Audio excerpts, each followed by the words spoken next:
Good afternoon, everybody. It is almost time to get started. And sorry, that was an attempt at a joke. Thank you for your patience. My name is Senator Chip Curry, and this is the Housing and Economic Development Committee. I'll ask committee members to introduce themselves, and then we will start in our agenda. And if we could start at this end, Representative Eder. We'll start at this end, Representative Golek.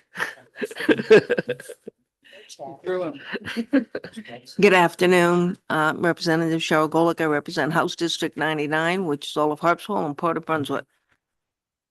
Good afternoon, Yusuf. I represent District 118, Park-Fulton. Thank you. And Representative Eder. Representative John Eder, District 136, Alfred, Lyman, and Waterboro. Good afternoon. Hi there, I'm Cassie Julia. I represent HD 65, which is half of Waterville. Hey there, my name is Grayson Lookner, representing House District 113, which is several neighborhoods in Portland, including Stroudwater, Nason's Corner, and Riverton. I'm Representative Mark Walker from Naples, and that's District 84, representing Naples, Sebago, Baldwin, and parts of Standish. Hi, I'm Amanda Collmore. I represent House District 68, Pittsfield, Clinton, Burnham, and Troy, and I serve as the ranking member. Good afternoon, everyone. I'm Tracy Gear. I represent House District 134, which is Kennebunkport and Coastal Biddeford and Kennebunk, and I'm the House Chair of the committee. And again, Senator Chip Curry, and I represent Waldo County in the 26 rural, coastal, and island communities. Let's get started. We have our analyst, Sophie Patton. And if you can walk us through the start of our agenda, which is the GEA review. Review. Yeah. So coming around to you is an orange packet. In that packet, there's going to be the front page is the overview of the State Government Evaluation Act. The second page is a copy of the letter that was sent to FAME initiating the GEA review on April 29th. Examples of letters various committees have sent in past years with its finding. And the last page is a template of the letter for this committee. I'll go over all of that in a moment. So as you're getting that passed out to you, brief overview of the GEA. The purpose of the State Government Evaluation Act is to provide regular periodic review of the performance of certain state agencies and independent agencies that receive general fund money or that are established by statute. Each GEA review is conducted by the Joint Standing Committee of Jurisdiction. The first step of conducting the review is the committee notifies the agency in writing of its intent to conduct the GEA review. That letter is the second page of that packet that was just handed out to you. The notification triggers the agency's duty to compile and submit a program evaluation report by the statutory deadline, which is November 1st. The next step is the committee review of the report, which is what will take place today. In conducting its review, the committee may consider the extent to which the agency operates in accordance with its statutory authority, the agency's degree of success in meeting its goals and objectives for each program, the agency's degree of success in meeting its statutory and administrative mandates, and the extent to which the agency has increased or reduced filing and paperwork burdens on the public. Upon completion of the report review, the committee submits its findings, administrative recommendations, and if applicable, legislation necessary to implement those recommendations to the legislature via letter. In the orange packet, as I mentioned, after the April 29th letter, you can see in my handwriting, it says examples. The next 2 pages provide different letters that have been sent in years past from different committees. To give you an idea of what that letter can look like. If it chooses, the committee may also establish in the report a specified time in which the committee will conduct a follow-up review to assess the agency's progress in meeting the committee's administrative recommendations. And then in front of you today from FAME, who will be doing and presenting their report, you should all have this booklet. Some of you, there might be a cover letter on top on the FAME letterhead. And then the report, which FAME representatives are here to discuss and review with you all today. Any questions for our analysts regarding the process? I think most of us have been through this before. So I will ask our representatives from FAME to come up. Mr. Norbert, Mr. Mello, welcome.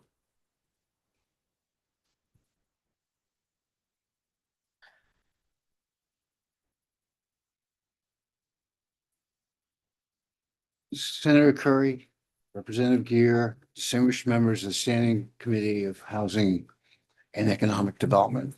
My name is Carlos Mello. I'm Chief Executive Officer at the Finance Authority of Maine, or otherwise known as FAME.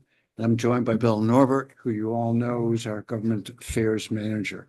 We're here to provide and support you in your review of the FAME Program Evaluation Report for the 8-year period covering fiscal years 2018 through 2025, which was provided to the committee in November of last year. To facilitate the discussion, we prepared a 2-page handout, front and back, and we're glad to go over that with you now, and we can glad to take your comments at any point in time. Great. Please do. Please go Okay. ahead. So, FAME has been in existence for over 40 years and has helped Maine businesses grow, strengthen rural economies, and made education more affordable for generations of Maine families. We're an essential component of the state's workforce and economic development ecosystem. In the next chapter, which you've talked about with others, is going to continue to require bold and targeted investment as we stand ready to help you deliver on this mission. Just some fast facts on FAME. We've supported 12,000 Maine businesses since our inception. We've supported $2.5 billion in indirect and direct financing through our credit support, and that's our commercial loan insurance and direct loan program. What is particularly amazing about that $2.5 billion number is that since our inception, the state has invested about $60 million in FAME in support of these two programs. I would say that 60 million generating $2.5 billion worth of economic activity in institutions and loans that would not have been made if it wasn't for that support is a great testament to the legislature and the governor at the time when FAME was started, and we are pleased to have been able to do that. That has in turn supported 200,000 jobs. Since 1990, we have been entrusted in supporting education and workforce attainment as well in the state, and we've distributed over $550 million in state-funded grants and loans to over 350,000 Maine students and families since 1990, as I indicated. In partnership with the Harold Alfond Foundation, the Alfond Grant, a $500 grant for every child trying to attain higher education, has been made. That's an $83 million investment by the Harold Alfond Foundation and currently supports over $630 million in education savings as of June 30th. That number is now far over $700 million. And during this period of time, we conducted 3,300 events targeting over 150,000 Mainers in support of education attainment. In addition, from a business perspective, during this 8-year period, we've provided support through the issuance of $500 million in private activity bonds in support of healthcare, higher education, solid waste management, and student lending. $115 million has been leveraged by the Maine Seed Capital Tax Program, and that's direct investment into high growth companies in the state of Maine. We've distributed over $100 million, or approximately $100 million in COVID relief assets to support over 300 businesses through Grow Maine and Thrive Maine with our partnership with others in the state. And during that period of time, the $250 million that had been previously invested to support the Maine New Markets Tax Credit Investment Program has been put into 17 businesses. And for every dollar that was invested by those companies associated with the $97 million of credits, $1 of credit generated $12 in payroll. Moving ahead just to the education components, we support over 14,000 students every year through Maine State Grant. That is the needs-based grant program to attain higher education in the state of Maine. Next Gen, which we are very proud of, is one of the top 529 programs in the country with over $16 billion of assets as of June 30th. That number is over 17 billion currently. We are a key provider in supporting health, dental, and veterinary programs, providing both loans and grants and loan repayments for them and scholarships. We are the partner or the administrator of the Doctors for Maine Future program, which is a partnership with the Humane System, UNE, and Tufts Medical School to be able to support doctors in the state. Over 50% of those graduates stay in practice in the state of Maine. And as I indicated before, we've supported 150,000. So we, people over this year in attaining workshops, webinars, and one-on-one support. So as we look forward to the future, we see some tremendous challenges. One we've talked about, from expanding access to capital. The need to support mid-sized company and projects is especially challenging in the state, especially in rural communities, such as forestry and manufacturing. We've had specific discussions with the committee before. We have limited tools in those regards. Private activity bonds have been a source of those tools. This Maine New Markets tax credit has been another tool, but we have very limited tools to support that. And we are continuing to ask this committee and the legislature to continue to support both Maine Seed Capital and the Maine New Markets Tax Credit Program to be able to support that, as they've proven both through the work that we've done and the work that OPEGA has done that they have an effective return on investment for the state.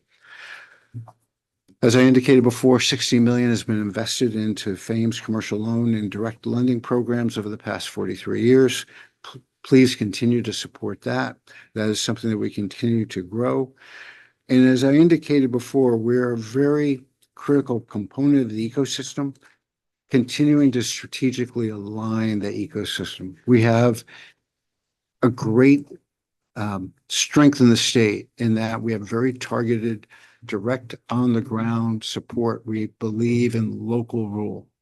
The difficulty with that is its biggest challenge is to scale. And so we need to continue to work across those aisles. As you look at strengthening workforce and education affordability, it is crucial that we continue to invest in the Maine State Grant as federal, as the free application for federal student aid continues to change and alter students' abilities to attain higher education. And then continued support for targeted healthcare, education, veterinary medicine, and other critical areas where rural economies in particular are struggling to bring in those people that they need to support their communities. That was my brief comments. We provided you a document that's, I believe, almost 100 pages or more. It is guaranteed to make lids fall. It wasn't intended to do that, but our goal here is to be able to answer any questions you have for us. That's pretty impressive. We got Thank you. I do have a question. Please. As I am reminded of the Doctors for Maine's Future and our other health, dental, and veterinary loan programs, how has are you seeing increased challenges, and how are you responding to the proposed limits of what loans that at the federal level that students will be eligible for when they're going after these advanced degrees? Right. So, there's tremendous demand, as you know, when you look through the document, you'll see we indicate the numbers of people we serve, and we're not able to serve everyone that we can do. As far as the point that you're raising about workforce Grad Plus and the ability for Grad Plus to support professionals in the $200,000 limit that's been set, we are working actively with both the humane system and others in the industry, members of the higher education industry, to come up with solutions on how we can do that, and looking whether through further expansion of our Bain loan program. And we have the Main Loan Program, which is our private student loan program that supports about 15 million in originations as part of what we do for under the private activity bonds that we come before you and ask for bond cap every year. Looking at potential expansion there, as well as other solutions that we can provide in partnership with the humane system and others. Yeah, okay, great. Thank you. Thank you. Chair Kier. Thank you, Mr. Chair, and thanks for providing us with a nice succinct update as well as the detail, which I'm sure we will all be diving into. Mr. Mello, you mentioned the impact of the changes to FAFSA and that process. What is the impact that is having on students in Maine, and how are you responding to that? So there were a couple of things that happened. First of all, we had FAFSA simplification that was a difficult rollout that has helped. However, at the same point in time, we've seen now that those bugs have been worked through, we're seeing the numbers come through. The amount of supports available from the federal government have declined. We were just talking about student lending being reduced, other challenges not being available to students.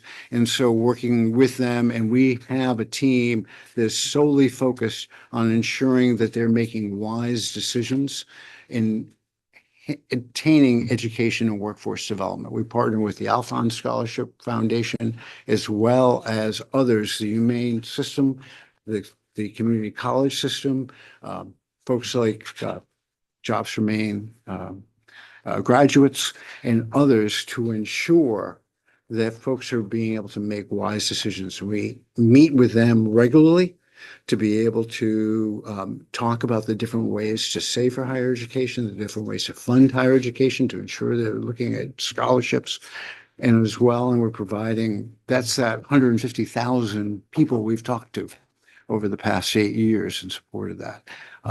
So all of those things are happening at a very difficult time in which less and less federal support is being utilized to support education as a whole. There's been some expansion of workforce Pell, which is a wonderful thing, and expansion to allow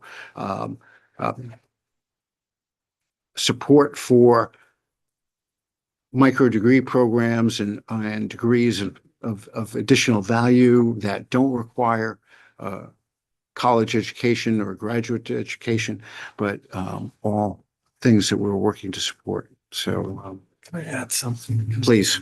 If I may, Madam Chair, and we are hosting a free webinar that we hope you can share with your constituents about particularly this topic, the changes of federal law to student lending. And we know there are a lot of questions and concern, and I sent you an email yesterday inviting you to share that with your constituents. So take a look at that. It'd be great. Thanks. I appreciate this. I'm fortunate that I have 2 kids that have graduated from college, but my gosh, I think people are really struggling. Yeah. So for sure. Thank you, Bill. Sure. Other questions for us? I do have a question.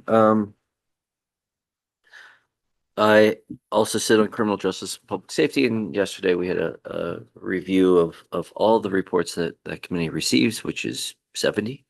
And there was some question that we were having in that committee of like, do we still need all of these reports that we get from, and do we know, some of this? So I'll ask the question, are there any reports that we're asking for from you that that you're like, this was asked for in the 1990s and you all don't need it anymore? And or maybe consider if there is a burden on any of the reports that you're being asked to deliver. Thank you for that question. We do list in the back, page 136, the different reports we are required to file by statute. And, I thought about this before coming, and most of these really are required, and it's important, we think, to continue them. It's, everything from today's report to the contributions and sponsorships, which we'll talk about after, to our annual report, which you have in front of you as well. Those are all essential. Some of the others are listed in conjunction with the Department of Agriculture, because you remember we help run some of their programs for farmers and borrowers, and those are important to keep, I think, going to the Agriculture Committee. The seed capital tax credit and new markets reports, I think it's important to keep those going to the Taxation Committee. You all are welcome to see them at any time. You have in front of you the main loan report, which is important, although highly technical. So I don't, on this list, although it keeps us busy, I don't see any that we'd recommend striking or reducing right now. I may kick myself later for saying that, but Well, we appreciate the ongoing dialogue on this, however, if that changes. thank you. We're Thank you. very honored to provide support for over 40 programs that the legislature has assigned to us. That is a great gift to us, but it's also a great challenge. It's the volume of them, and we will have opportunities to talk about in the future, potentially combining some of those programs where they could be better suited within one program. And we specifically focus on workforce development. And we've built with the legislature last year, the corpus to be able to do it. Now it's to start talking about how do you fill the corpus. Gotcha. Excellent. Are there any other questions? Representative Gear? Thank you, Mr. Chair. And you all won't be surprised by the question I'm going to ask, but we've talked a lot about the whole challenge that we face in Maine, and you mentioned it, Mr. Mello, of helping, companies through that mid stage, when they need $50 to $100 million and to get to ramp up production or move out of R&D into a production phase. And that level of investment is just really, really hard to find. Correct. Given, the current times, are there any creative ideas or things that we should be exploring as in the legislature or through any of the, DECD or other agencies about how we might try to tackle and provide opportunities for Maine companies and or partnering with other entities somewhere? Love to talk about that. So first of all, the tax credit programs we talked about are shown to have positive return on investment. So every dollar used ends up with a positive result on the general fund. I would continue to support those. We're just launching the second round of the new markets tax credit. It has been subscribed to by over 20 community development enterprise organizations. So that bodes well for getting those credits issued quickly and out to support businesses. So that'd be my first line of defense, support those and continue to support those.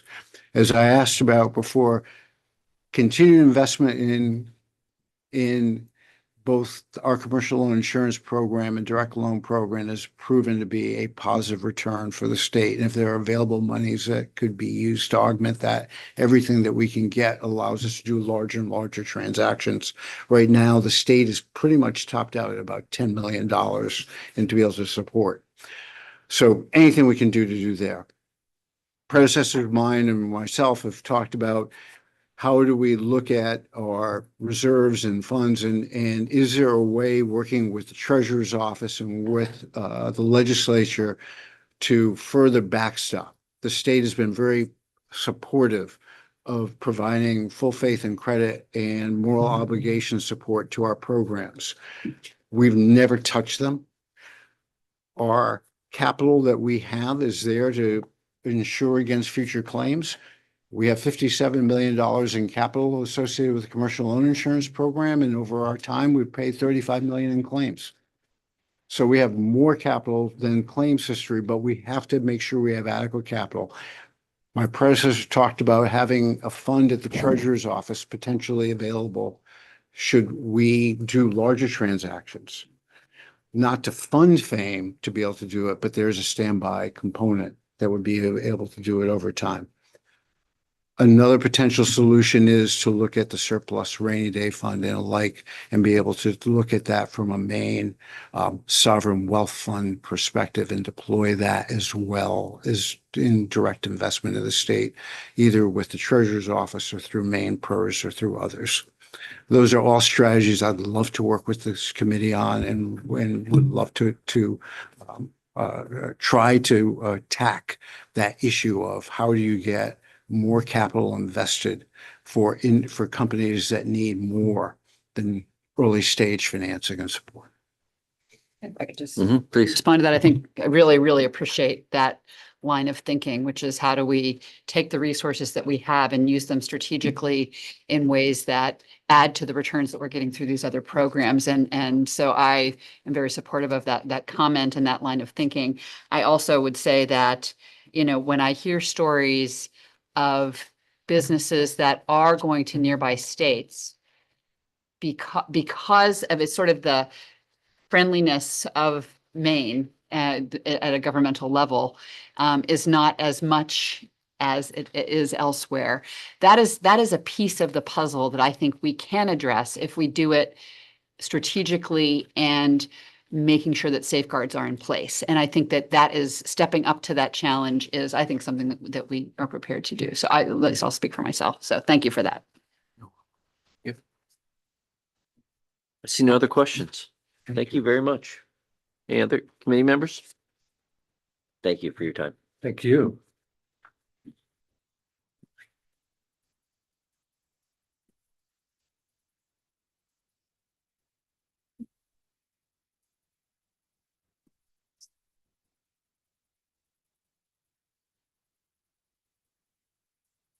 And our next organization? You only have one Really? GEA, so. Okay, one GEA. Thank you. Next topic, the committee may want to start discussion on is the letter to be sent acknowledging that you did the review. As I mentioned in the orange packet, there are past examples from different committees. And there is on the absolute last page of the packet, kind of a template that I had drafted up for this committee. So you had language in front of you today. But it is open for committee discussion. Representative Pellemore. Thank you. I mean, I'll give everybody else a chance to read it if they haven't done it already, but I would like to motion that we do the letter that was provided to us as a draft. I believe what we found in all of the answers that we were given, that they are working within their statutory authority, and that should be our finding. Second. Is there any further discussion? I want to really thank the representatives from FAME. You're incredibly responsive to our questions and thorough, and so thank you very much for your support and helping us to do the work. So is there a vote? All those in favor? I think this just needs to be a hand. Yep. Nice. Excellent. All those in favor? That's unanimous. Excellent. Thank you.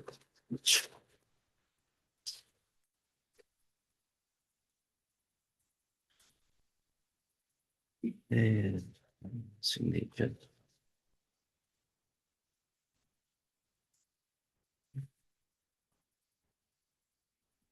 Thank you.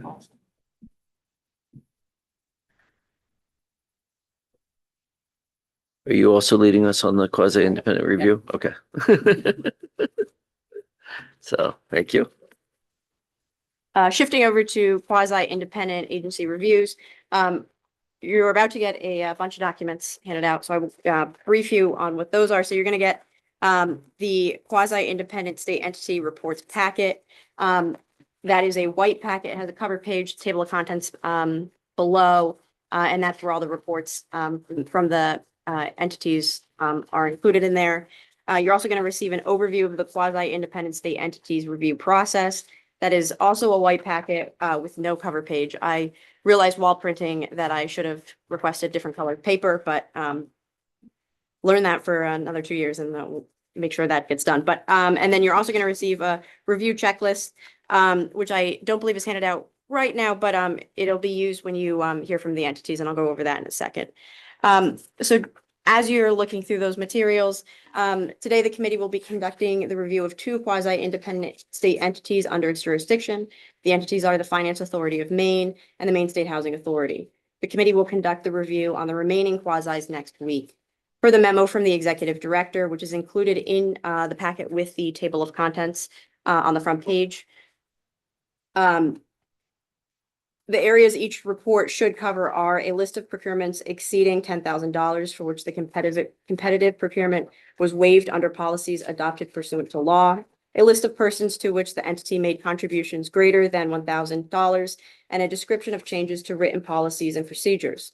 The purpose of the review is to assess whether policies and procedures adopted by a governing body in accordance with section 1/2022 subsections 3 to 5 are consistent with the expectations established in those subsections, and whether all reported waivers of competitive procurement and reported contributions made are in compliance with the adopted policies and procedures, including proper justification and documentation. The statutory criteria in section 1/2022 subsection 3 through 5 are policies for selection of vendors, policies for use of the entity's resources for contributions, and if applicable, policies for use of the entity's resources for travel, meals, and entertainment. For the convenience of the committee, the review checklist handout, which is, Dylan, did you hand out the checklist? No. Okay, it'll be coming to you, right now. So I will hold until you have that in front of you.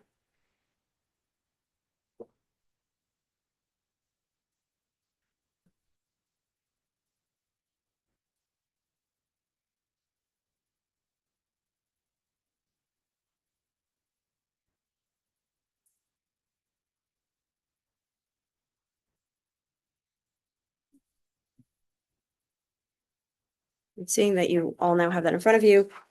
So for the convenience of the committee, the review checklist handout has broken these sections down further and provides a space for you to take notes on each. You will receive one of these handouts for each report the committee reviews.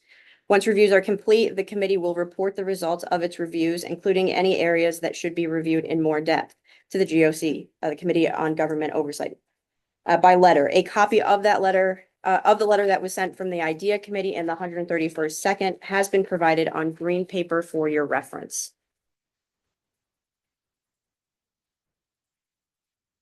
And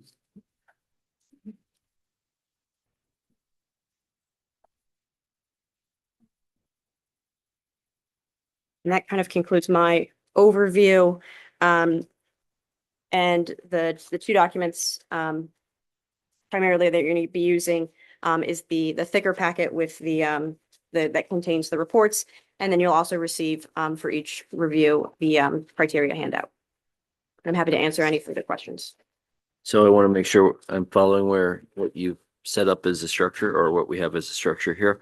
So in the thicker packet, we have and today we have Maine State Housing Authority and we have Finance Authority of Maine. Correct. And so, and they are within the packet is all of them. Yes, And we'll so find them. Finance Okay. Authority, their submitted materials start on page 1, and then the Maine State Housing Authority materials start on page 35. Excellent, thank you. And at the beginning of each, for each entity, it includes the executive director's letter. And then the following documents were submitted are the report itself and the materials. Excellent. Excellent.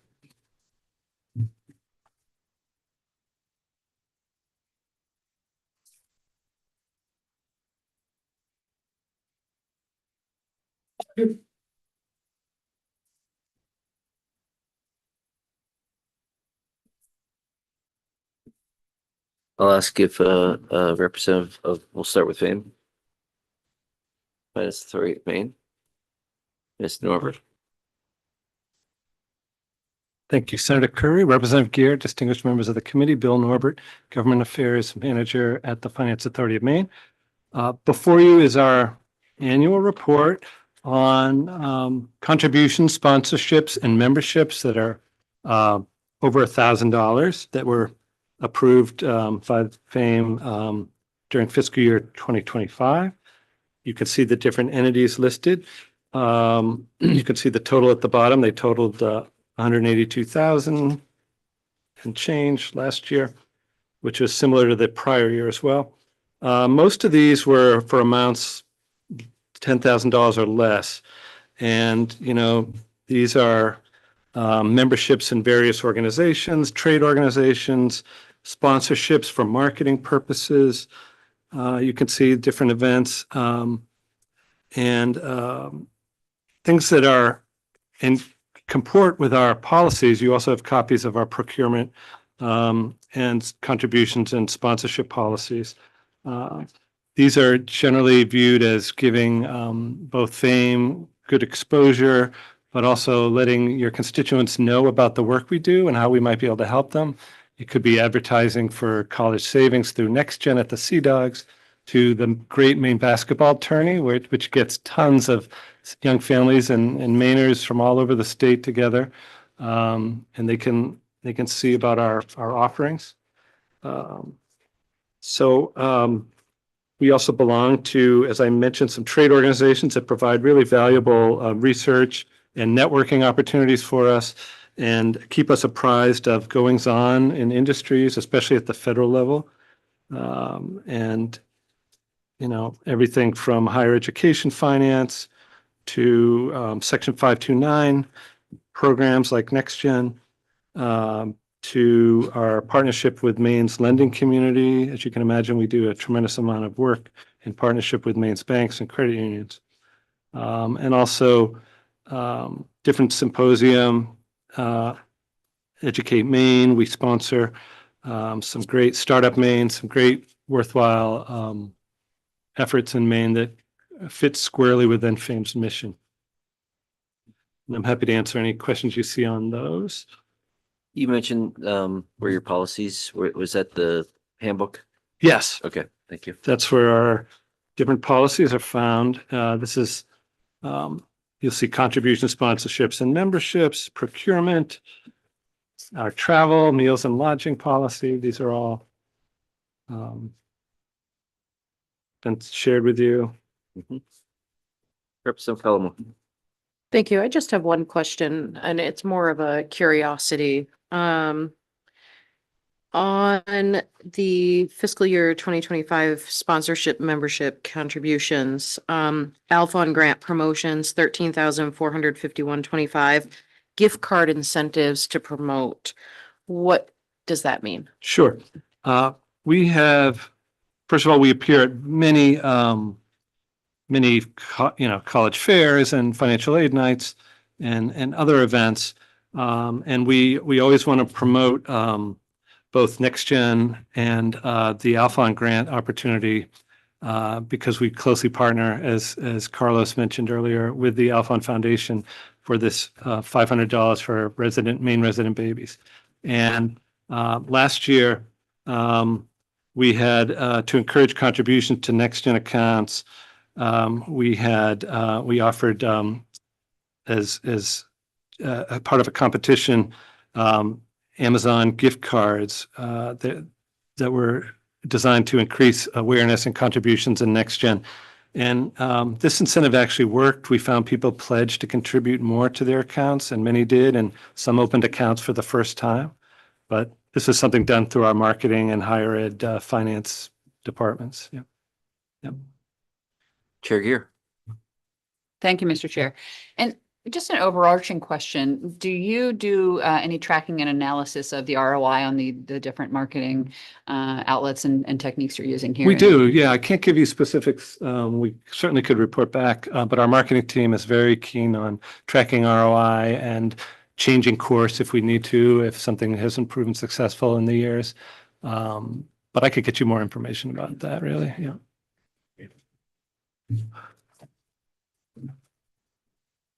The other report attached is our procurements. And these are those that exceeded $10,000 and didn't involve a bid, but were in compliance with our procurement policy. And you'll see in front of you, the policy allows for instance, sole source contracts, something like Adobe. No one else makes the software they use. Some of these are just like that. A lot of it has to do with our IT contractors that we've used for years who provide unique value and only they can provide. But where possible, we always strive to get competitive bids. And, I'm happy to answer any questions about these.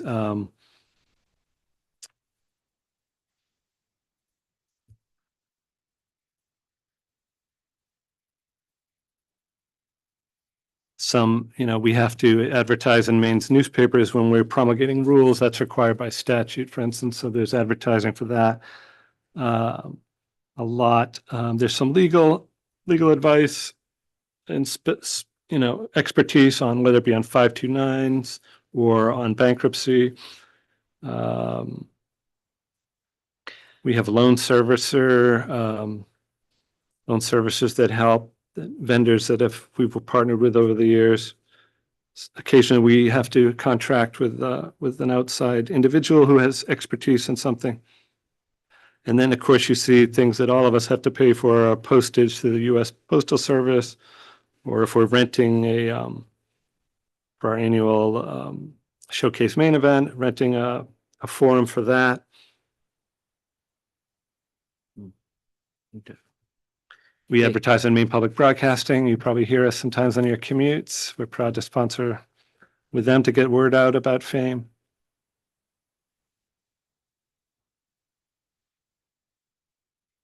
I'll say it is surprising to see, $206,000 for as no bid. That seems to be getting up there. Creative Imaging Group. Yes, Towards the top. this one is, we've talked to you, I believe in the past, about a game we invented to help with financial education called Claim Your Future. And it's given out free to elementary and middle school kids in Maine. And this vendor is very unique, specific. There's virtually no other vendor that could help us with these game kits. They're very intricate. They're specific. It's a wheel, basically various interactive wheels with different professions, levels of education, expected income to help the younger generation budget and prepare and save. We found this to be very useful, and a lot of Maine school teachers have given us great feedback on it.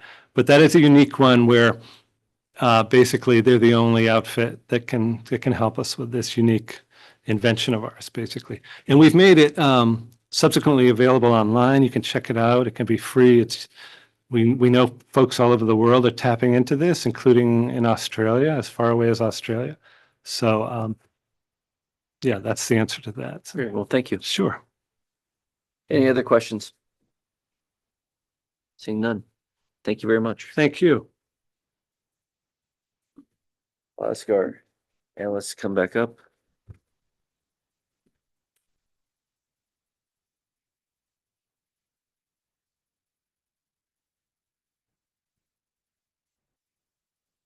So we have this check sheet. I think we could do this in bulk, don't we? Can't we? Yep. Just that, a motion to that FAME it meets all expectations for statutory criteria on each of the items. So moved. Yeah, moved and seconded. Excellent. I'm thinking the process, since we have split up the quasi reviews over 2 days. I think what will make sense, because if you look at the green sheet, there's one letter that is sent, and it includes all of them. So I think how to stay organized and best to proceed. So once we conclude this, you've taken your vote and you've acknowledged that it's met the expectations. I'll have Sandlin establish a folder for you all for your quasi reviews. We'll run through the same process with the following quasis, and then at the conclusion of the last one next week, I can bring a draft letter similar to what we did with the GEA. Yep. And then you can have a committee discussion and have all of your rubrics in front of you as well, if that makes sense. Makes sense. Great. And so then next up on the quasis is the Maine State Housing, which, looking at that white packet, is going to be on page 35. And Sandlin will bring around a new rubric for you all, as well as the materials from Maine State Housing. I did want to note, I believe that Maine State Housing has their required materials for this year, and then also for 2024, I believe. Maine State Housing would not have reported to the IDEA committee. But I did speak with the representative from Maine State Housing, and so you also are going to receive that report from 2024 However, for the purposes of the review this year, we're going to primarily focus on 2025. But I will, as those documents get passed around, it's all right with the chair, I will Please do. forfeit to the Maine State Housing expert here. Yes. Welcome, Mr. Jorgensen. Thank you. Good afternoon, Eric Jorgensen from Maine State Housing Authority. Glad to be here. So yeah, we thought it would be good. We submitted the 2024 report timely, but it didn't go to this committee, and we wanted just to give you that background in case you wanted it. They're very short reports. What we've done a lot of effort to train our staff to avoid going outside of our procurement policy, having them learn how to do proper procurements. And so we've been able to reduce the number of report items that happen each year quite a bit. We have a committee that reviews all the $10,000 plus expenditures, and any that don't seem to fit into our traditional procurement policy go on to this report. I think that's really what I've got here. I can tell you a little bit about the 2025 report, which is before you. Section A is procurements greater than $10,000. The only one of those this last year that went over above that was a $71,050 item for capital area staffing solutions. This is an interesting thing because the vendor expense threshold for this category is $250,000 over 5 years. So we did procure that service, but actually this last year we went over that 5-year limit, and so that's how it ended up on here. We're going to be reprocuring it in 2026. So the individual amount is that's what that is. It's a question? Yes. Yeah. Yes. Yeah, just a really quick question about course. that one. As you're getting ready to do the procurement for 2026, what steps are you taking to try, to the best of your ability, to avoid that going over the threshold? Well, I think the main thing is we now know about the threshold. I think the person who was our HR department wasn't aware of the threshold, so now they're aware of it. So it's not gonna happen again. I mean, it's a little tricky because it's $250,000 over 5 years, and you look at it on an annual basis, and it's procured. You say, okay, we're good, but then it's the adding up that caused the problem. So we just discovered that. It was something we discovered in our review. Yep. Thank you. Moving on to section B, it's the contributions greater than $1,000. I'll first say that we don't contribute to any individuals. We don't do anything like that. The rest of these items represent our agency's participation in dues that we pay to various professional organizations and conferences. They're all directly related to our mission and our organization's needs. We sort of take them up as they come in. We have a budget amount that we look for, but generally there's the similar kinds of things we support each year. I think it's important to point out that in odd numbered years, Maine Housing sponsors the statewide housing conference, and in even numbered years, Maine Affordable Housing Coalition provides that conference. So we sort of sponsor it when they do it, and then we actually do it when we do it. So I think the largest of these items every year turns out to be our membership in the National Council of State Housing Agencies, which is our sort of professional association of all the housing finance agencies in the country. That provides us with a lot of technical resources, and we do a lot of work with them. They're very important for us. So, but besides that, I think it's all pretty self-explanatory, but I'm happy to try to answer any questions you might have. Thank you. I think the difference between the 2024 report and the 2025 is pretty large. Were there changes in policy that happened in between, or was it all training?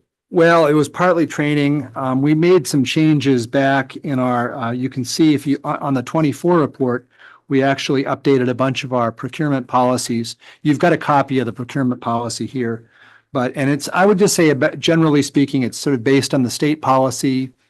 It outlines procedures, talks about exceptions. Exceptions are things like broker provided services where they get multiple bids, or we go with things that are already under the master agreement from the state. Those things qualify for that. You'll notice on the 24 report, there are two large items at the top of the page for CFX and Kutak Rock.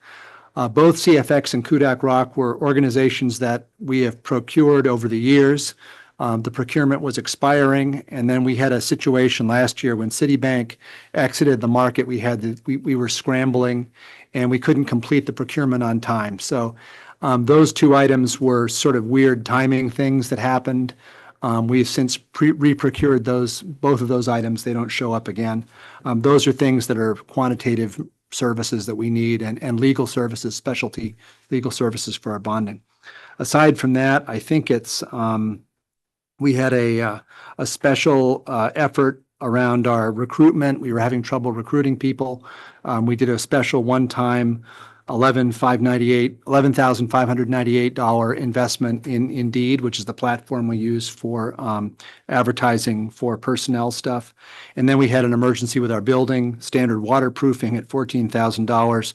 We were having leaking on a terrace, and we had to do a lot of surgical work on the building with jackhammers, and it was extremely unpleasant. Are there other questions? Thank you very much. You're very welcome.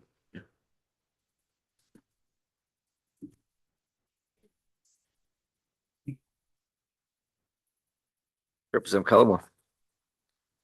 Thank you, Mr. Chair. I would like to motion, as we did with FAME, that their policies and procedures are in accordance with these sections, and that they are meeting them and have provided that justification and documentation.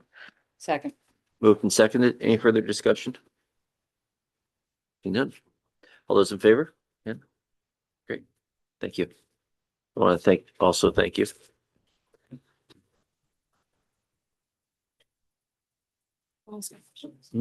Representative Cullimore. Thank you. Sophie, did I hear you correctly that all of this stuff is going to be in a folder for next week, so I don't need to try to hold on to it and remember it? That is correct. Okay. So you can leave everything on your desk. Keep it together. And I will make sure that everyone gets all their documents in a folder, and that folder will come back out on next Thursday to continue the review.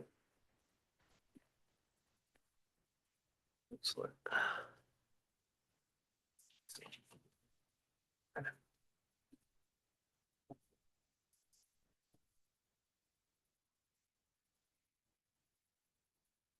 Okay. At this point, we will open up the work session for LD 2143. And this is our second, at least, work session on this. Is that correct? Yeah, so my shifting around folders here, I apologize. The last work session, the committee voted ought to pass as amended. It is my understanding that there was a discussion of a reconsideration after concerns were raised by departments. Thank you. Chair Gear. Thank you, Mr. Chair. Mr. Chair, I move that we reconsider our vote on LD 2143. Second. Moved and seconded. All those in favor? We'll now we'll reopen the work session on LD 2143. And I'll ask, is our analyst familiar with the issue? Yes, so I do know that the representatives from the department are in the room to answer any questions. The public hearing was held on January 2022. Work session was the purpose of today's reconsideration is in light of concerns raised by MoCA surrounding the previously voted amendment to change the language surrounding functionally dependent use. And I know that there's representatives from MoCA here, and I believe also from other entities that they have arranged to answer any questions the committee may Excellent. have. I'll ask for our representatives from MoCA to come up.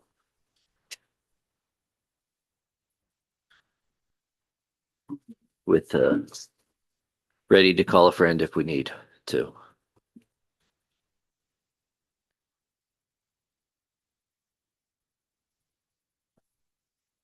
Welcome back. Thank you. Good afternoon. I'm Joan Walton, Director of Municipal Planning Assistance Program, and with me is Can you help pull up the chair, please? Sue Oh. Baker. Sue Baker is the Floodplain Management Coordinator within the State Resilience Office at MOCA. Okay. And Sue is the technical expert, so Excellent. So what did we get wrong here? What's of concern? Okay, thank you for inviting us back.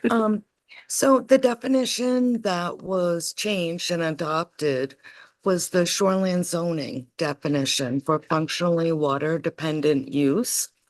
And in FEMA's eyes, that definition is less restrictive than the definition that comes from the FEMA federal regulations at 44 CFR Yeah. 59.1.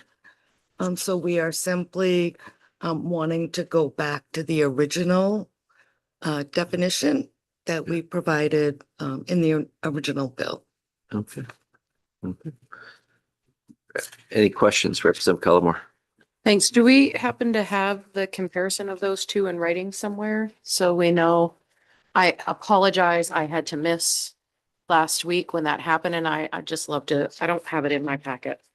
Are there, What is it? I know our analyst is ready to speak. Are there any questions that we have for? I guess I'll ask the question first and then we'll bring our analyst back up. There's only so many mics that we have in seats. So if we don't fix this, we put our flood insurance at risk. We do. We put our participation in the National Flood Insurance Program at risk, which provides federally backed flood insurance for property owners. For a lot of people. we've For done a some, lot of people. Yeah. I'm Yes, sorry. go ahead. We've done some number crunching based on floodplain management programs, files. We estimate that 95% of the municipalities in the state participate in the National Flood Insurance Program, and 98% of the state participates through the unorganized territories through the Land Use Planning Commission. And we have shared a letter with you. I wasn't focused to see if it was passed around, from Judy East at the Department of Agriculture, Conservation and Forestry, speaking to that department's concerns about where Land Use Planning Commission and the unorganized territories would fall if this, if the amendment that you voted on February 3rd was to be passed. Okay, great. I would also like to say that we do have Department of Environmental Protection represented today if there are questions relative to shoreland zoning and the definition of water dependent uses. Are there any questions? We may come back to questions afterward, but I think we need to get our analyst back up and Wonderful. we'll see what we have as an option here. Welcome back. I had whispered across the room to Representative Collmore, the definition she was looking for is included in the bill analysis. Okay. So in the bill analysis, you'll have the definition of functionally dependent use as that was used in the bill as originally printed. And then you also have the functionally water dependent uses definition as well. And that's on page 2, the bill analysis. Yes, yeah, page 2. Can you help me to understand what would substantially change aside from, I mean, so obviously the great risk of flood insurance and I have no intention of putting any of that at risk. By making this change and going from functionally water dependent to functionally dependent, how is that changing what we were attempting to do? Sure. So if I recall correctly, at the public hearing, there was some concern that the term functionally dependent use as provided by Code 44, Section 5, 9.1 was the definition reads that it means a use which cannot perform its intended purpose unless it's located or carried out in close proximity to water. The term includes only docking facilities, port facilities that are necessary for the loading and unloading of cargo or passengers, and shipbuilding and ship repair facilities, but does not include long-term storage or related manufacturing facilities. During the public hearing, there was discussion about what term was used in the similar bill that the committee reported out last session. And that definition was functionally water-dependent uses. And that definition means those that require for the primary purpose location on submerged lands, or that require direct access to or location in coastal or inland waters, and that cannot be located away from these waters. That definition is in the italics at the bottom of page 2. And as you can see, there's a relatively long list of things that includes, such as commercial and recreational fishing and boating facilities, finfish and shellfish processing, fish-related storage, retail and wholesale fish marketing facilities, waterfront dock and port facilities, shipyard and boat building facilities, marinas, navigation aids, basins and channels, shoreline structures necessary for erosion control purposes, industrial uses dependent upon waterborne transportation, or requiring large volumes of cooling or processing water that cannot be reasonably be located or operated at an inland site, and uses that primarily provide general public access to coastal or inland waters. Recreational boat storage buildings are not considered to be a functionally water-dependent use.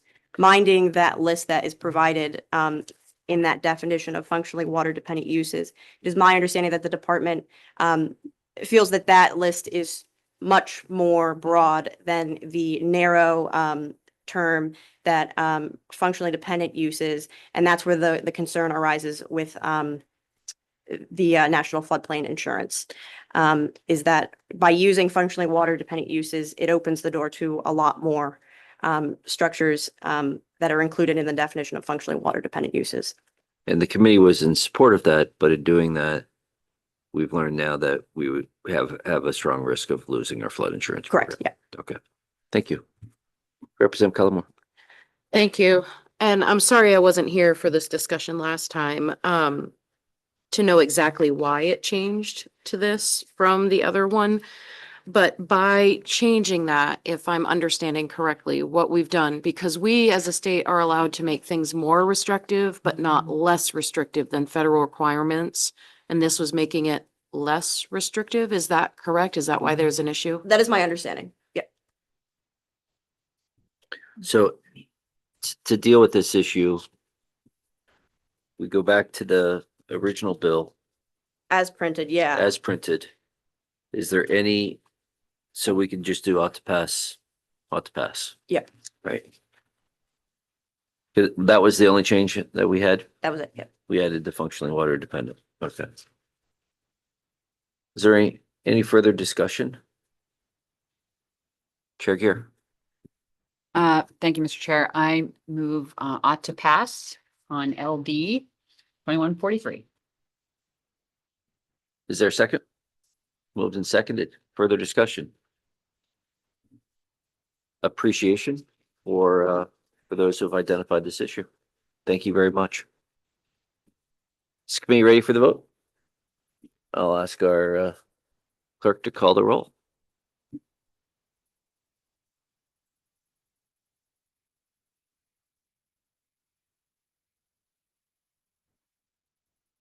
On the motion ought to pass, Representative Golek.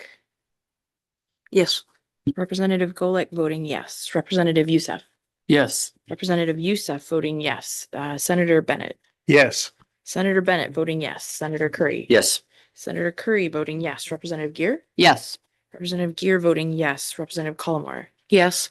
Representative Collmore voting yes. Representative Walker. Yes. Representative Walker voting yes. Representative Lookner. Yes. Representative Lookner voting yes. Representative Julia. Yes. Representative Julia voting yes. And Representative Eater. Yes. Representative Eater voting yes. It's unanimous of all present. The unanimous. Excuse me? Okay. With the unanimous of those present, we will close the work session for LD 2143. 2143, yes. We'll now open up the work session and tag out committee analyst. Thank you very much, Ms. Patton. And we'll open up the work session for LD 2149. Thank you, Mr. Chair. The clerk is going to hand out an amendment. Yes, the yellow sheets. So this is an act to protect affordability in mobile home parks and manufactured housing communities. It was brought to you by Senator Rennie. It made several changes to different parts of Chapter 951 and 953 to clarify changes that were made last session primarily. And during the discussion, there are a lot of sections in this bill that we went through. You also had two amendments given to you. One was the sponsor's amendment, and then the main revenue service came in and also had some suggested language. And you asked me to take the sponsor's amendment language, take the main revenue service amended language, put it together in a document, which is what you have in front of you.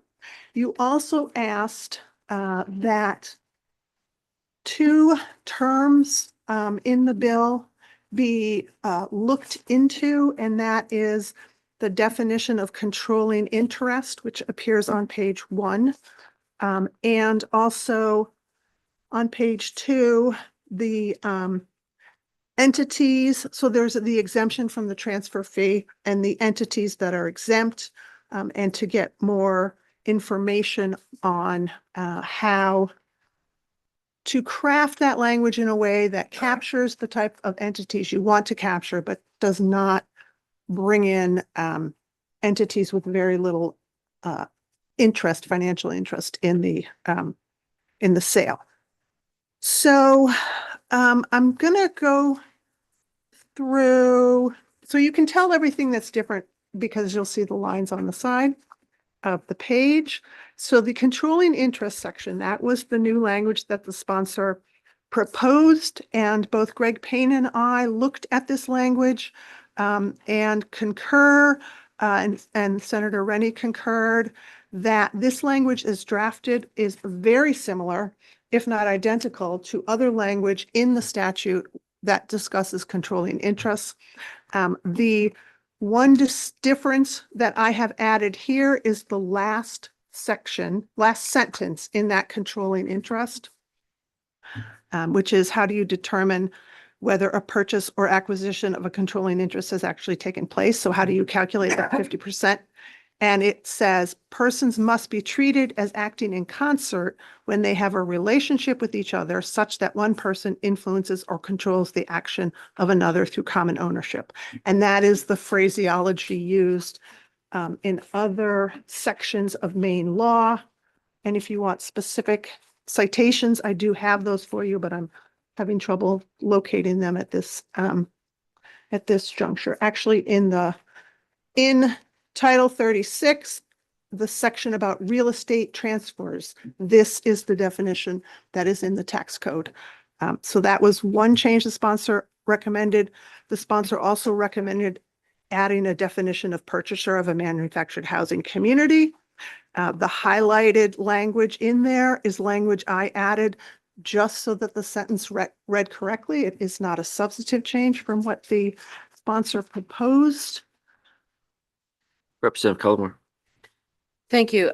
So in looking at the definition, persons must be treated as acting in concert when they have a relationship with each other such that one person influences or controls the actions of another through common ownership. Would that not also apply to one of the exemptions, a cooperative or other entity, because then they are then controlling each other's? So doesn't it kind of negate each other out and cause a legal issue? Because as a cooperative, they have influence over each other, and it's 51% of the mobile home park in order to form said cooperative. And so that would be my question. So this is the first part is defining what a controlling interest means. The second part is an entity is exempt from this transfer assessment. Part of me is saying this all out loud so I can understand your question because I'm a little not sure. A cooperative, yes, it may be a group of people that are acting in concert. But it's, in there, it's telling you what type of entity is exempt. And in this section, it's telling you, how do you figure out if people are acting in concert? So it's, to me, it's two different, same concept basically, but in two different worlds, and they don't conflict. Please do. Thank you, because what I'm concerned of is, let's say a cooperative is formed. Cooperative has been formed because they have 51% of the people. But within the housing community, you have a person who is also the owner of the housing community. They are considered part of the cooperative because 51% has been made because of the other laws that we've passed.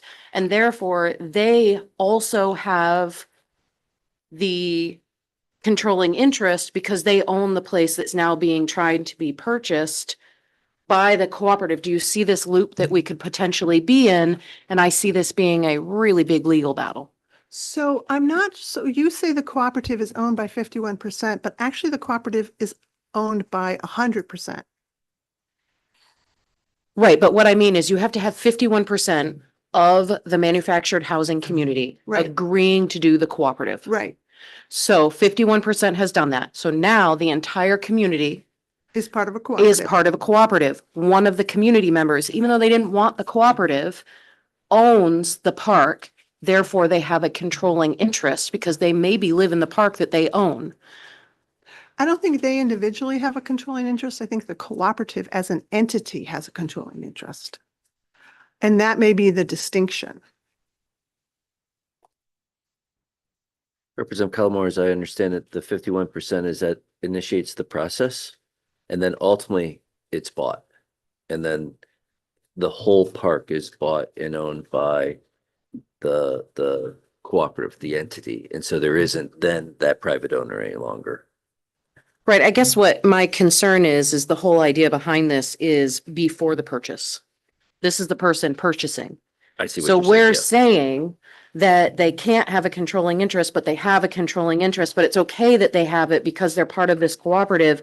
And it seems like we've got some really good lawsuits in the making with how this stuff is worded.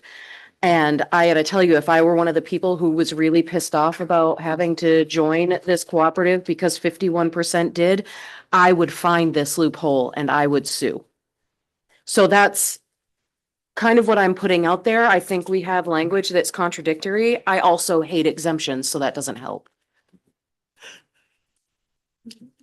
I understand.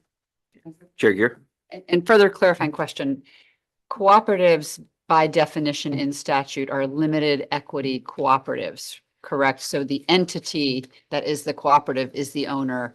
It's not like another form of ownership where you might have a share. Each individual in this kind of a cooperative does not. Is that correct? It is the cooperative as an entity that owns the manufactured housing community. The individual and they will have set up a governing structure, which may be a smaller group gets to make decisions. Some of those decisions are subject to voting of all the members in the cooperative. But each individual member, I mean, they own an interest, but I'm not sure it's equal to 51%. I think it's, if there's 100 members in the community, they have, they don't have a 51% interest. Let's continue. Okay. Yep. Representative Lookner? Thank you, Mr. Chair. Is it kind of appropriate to think of the nonprofit as it's appropriate to think of the cooperative as a nonprofit organization or like any other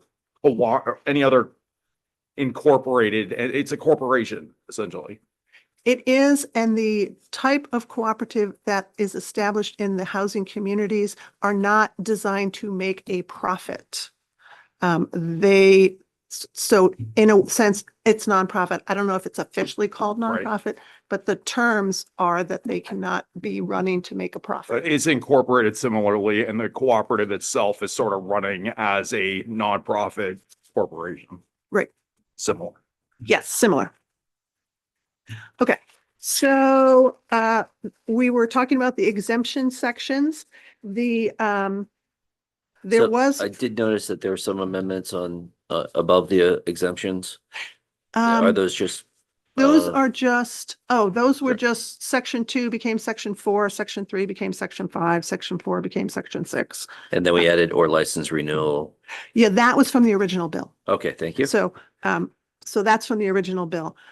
The next change from the original bill does not appear until you go to page 3. So let's put a pin in the transfer assessment because that was a question that you asked Greg Payne to bring back. So if I could go through the rest of it and then we can go back to the transfer Okay, assessment. do that.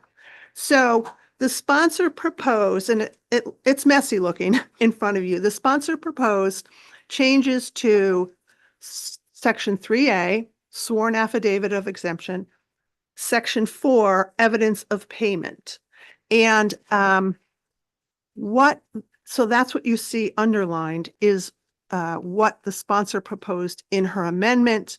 And the sworn affidavit of exemption section says, if someone has an exemption, well, if they're seeking an exemption from Maine State Housing Authority, they have to provide certain information. Maine State Housing Authority has to act within 15 days. And the information that's given to Maine State Housing shall remain confidential. That's another pin and not a public record because we did talk about that. And that the Maine State Housing Authority has 45 days to render a decision whether they're exempt or not. So that is more of a I don't consider that a substantive change on the part of the sponsor. The section on evidence of payment, again, the sponsor suggested it be rewritten and to clarify that the purchaser of the community pays the fee or gives the form from Maine State Housing that says they're exempt from the fee, and they give those to the Registry of Deeds at the time that they either offer the deed for recording, or if there is no deed because it's a purchase of the business that owns the community, they have 3 business days to record that Maine State Housing form that says you're exempt. So this was also a bit of a rewrite on the sponsor's part. I did not pick up any substantive changes. It was a bit clearer. Basically, section 3A and 4, as they were written, could have used some rewriting, and that is what the sponsor provided. Senator Bennett. Thank you. And by the way, my name is Rick Bennett. I represent 14 towns in Western Maine in the state senate. Welcome. Thank you. I already voted and everything, but I thought I'd just say. Ms. Westfall, can you weigh in about the 3 business days? Is that standard? Is it customary? Is that the right number? Have you vetted that at all? I have not vetted that at all. Okay. We did not hear any testimony. I do not recall any testimony on that provision. I just want to make sure it's long enough. Yep. Yeah. Yep. Maybe we can flag that for just a look. Thank you. Okay, yeah. The next change at the bottom of page 3, that's in highlighted, is something I added in so that it's clear that when you're filing with the Registry of Deeds saying you're exempt, you're filing the form that Maine State Housing Authority gave to you, just for clarity purposes. The next change is on page 4 in the section of violations. You'll recall we had a discussion of knowing and willingly, both the word and the word willingly. And so I believe the committee was on board with changing it to knowing or intentionally. So that was that change. And then the changes on page 4 and the rest. The pages on page 4, 5, 6, 7, until we get to the tax code, we've already discussed, because remember, there's identical changes to chapter 951 and chapter 953. So those pages are the same thing we've talked about. The next change is on page 7 when we start making amendments to Title 36. Senator Bennett. Hi, again, what, under the exemptions, we had talked and I just asked the sponsor specifically about control within a family, and where is that represented? She had said that was okay with her, and I just don't see it here, but maybe I'm just missing.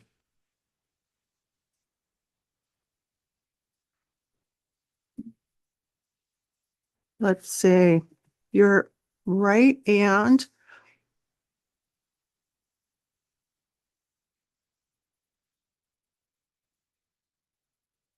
I think you'd even provided some language, if I remember. I think it's in the law, but in somewhere. It's not in the statute in front of us, but it is in the law. And I don't have, usually I carry around the whole statute, but. On page 4 of your analysis, you had on February 3rd, you had put some language in at the top. That was what had been used elsewhere in statute. On page 4. Yeah. Of the blue. Oh, right. Yes, yes, that's where I thought.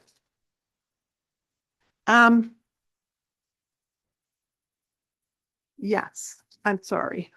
You are correct that there is not in this section a specific exemption for the sale of family-owned community or park to others within the family. And that in my bill analysis, I showed you language for a similar exemption. I don't recall if the committee made a decision on that, and that's probably why I forgot to. Yeah, I don't recall either, but I did ask the sponsor and she said that I remember her saying that she would accept that change. I think my recollection is correct on that. Okay. We can check with her again, but Representative Cullimore. I had a similar question I made in the margins here next to the exemptions. What about inheritance or guarantors and wills and stuff like that being exempted? Because should they have to pay a transfer thing because their parent or grandparent or whoever died and they are now the owner? So I think that that's an important designation as well. If we're going to have exemptions, we need to think of all of those. So this bill talks about the purchaser of a manufactured housing community. So if it goes through a will, it's not a purchase. If it's in a trust, it's not a purpose. It's not a purchase.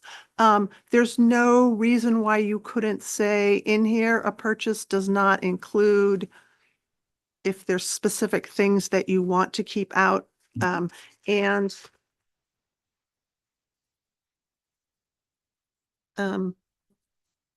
But purchase, I Yes, think go is ahead. different than inherited. I wanted to make sure she had the opportunity. Yeah, so the concern that I have is the whole purpose of this wasn't just the purchase, it was the transfer.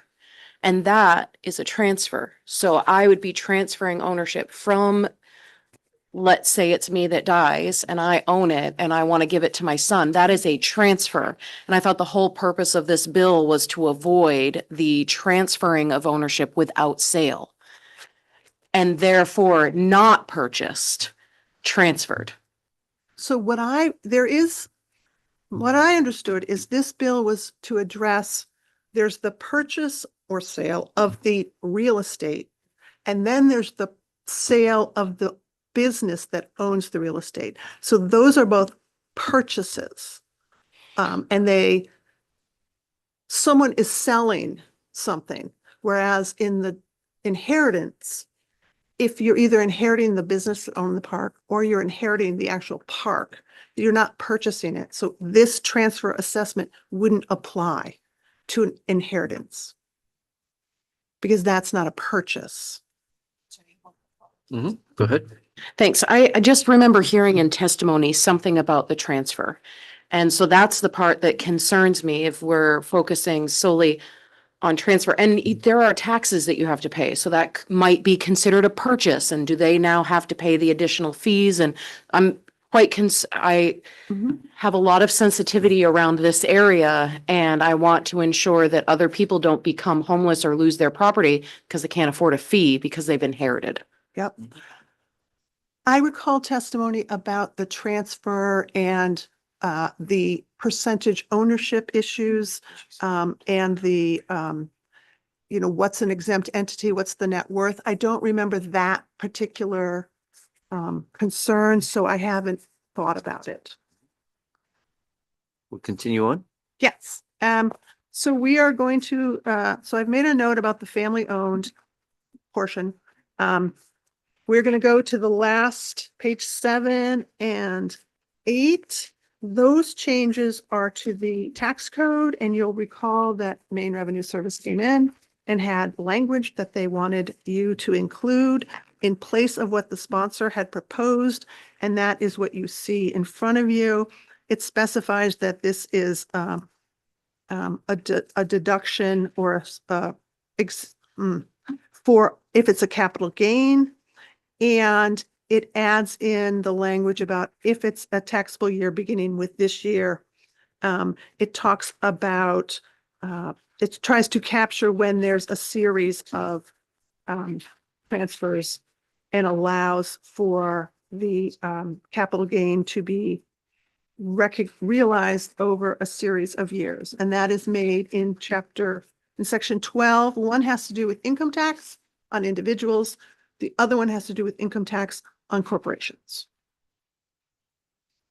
And you'll see at the bottom, it talks about, it adds in qualifying property it also adds in qualifying property. So it's a capital gain for qualifying business and capital gain for qualifying property. And a qualifying property is real estate for which the primary purpose is housing, and it's one or more communities that are including any manufactured homes located on or being sold with the community. So it specifies that a qualified property, you're talking about manufactured housing communities. Representative Fillmore. Thank you. So in this capital gain area thing here, what kind of consideration is given to the fact that, for example, I had a piece of property worth $60,000 and with 0 updates is now worth $175,000. Is there anything in here that exempts that kind of potential capital gain, even though it's not really a gain? They didn't do anything to make it better. It just, the market changed it. So I am not an expert in capital gains and taxes, and I'm not even going to pretend. So I do not know the answer to that question. I don't know if someone from Maine Revenue Service is here. Yeah, because I would be concerned that because this is dealing with sale and transfer of properties, let's say that I've inherited it and I'm like, I don't want this, but I didn't put any money into it. So everything that I sell is now a capital gain. And now I might, even though I might be selling it to my sibling who really wants to run it, that would be considered a capital gain because I inherited. So that's, again, goes into inheritance and stuff. Maybe someone else on the committee has an answer. Oh, Representative Julia. It's only in the context of my own family business and what will happen to me someday when I do inherit that business. Any inventory I inherit when I sell it, if I sell it for more than what it was bought for, that is considered capital gain. Like, as in the context of my business. I'm not sure how it applies to a housing or mobile home park, but I do think that maybe we should find an answer to that. That is something that does exist and is reality, but it's a reality for anybody who inherits a business from their family. It's one of the big bummer realities. Good. Continue on. Okay, so that I believe is the end of the pointing out to you the changes from the original bill to this one. And that brings us back to what I think are 3 outstanding issues. One, I mentioned earlier in the last meeting about the FOA exception, and you would need to go to the Judiciary Committee. There is a statement in here that everything that's given to Maine State Housing Authority to prove that to get an exemption is considered confidential and not subject to not subject to public disclosure.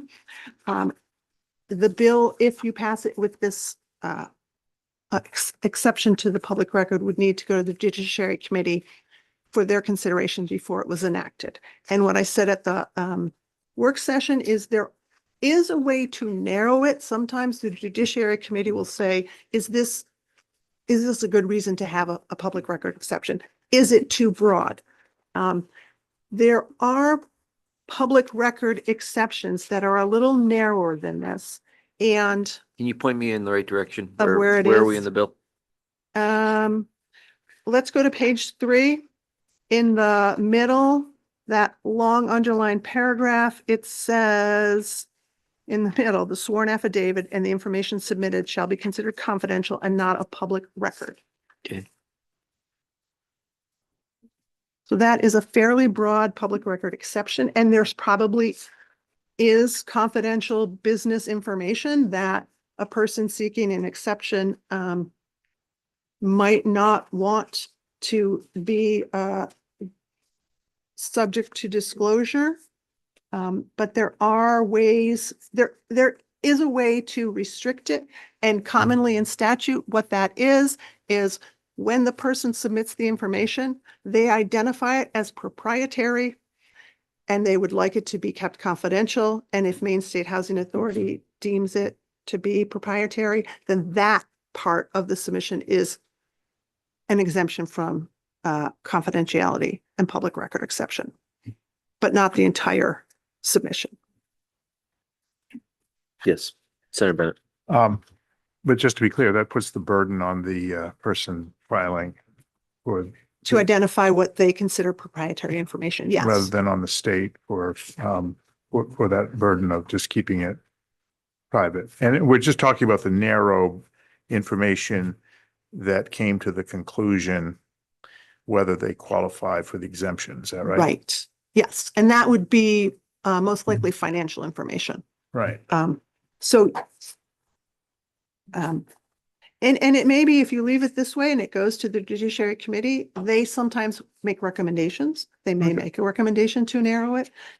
Under the law, the committee can do what they ask, or you can continue in whatever manner you originally voted the bill. Okay, thank you. So that was one.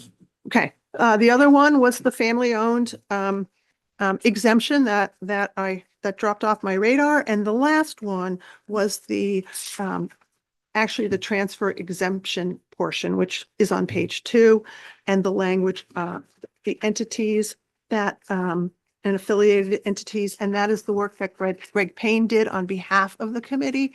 And he would be the individual who could answer your questions, which were, is this drafted in a way that captures the entities you want to capture, make exempt, but doesn't exempt everybody. I'll ask if Mr. Payne could come up.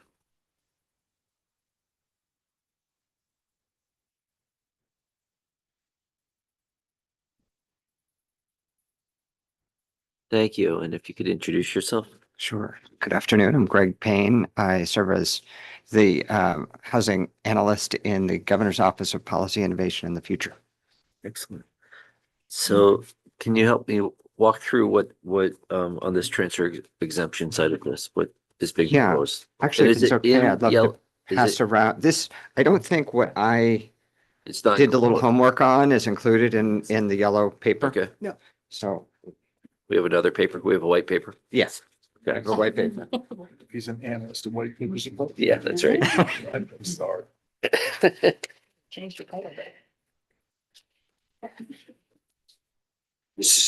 Yeah.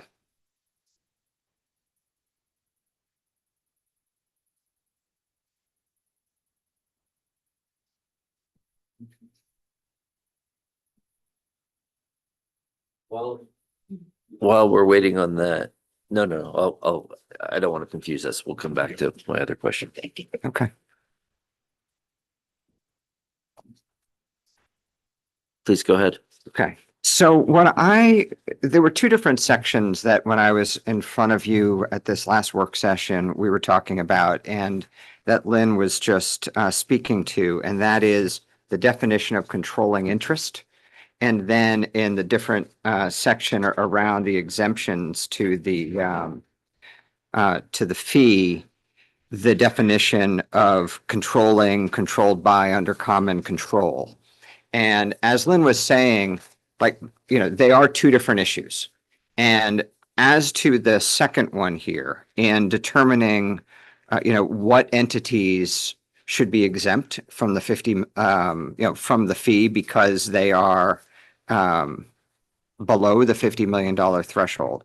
I reached out and spoke with folks at the Private Equity Stakeholder Project, which is a nonprofit watchdog organization that works on private equity issues and kind of helps communities that are grappling with the effects of the growing market for private equity.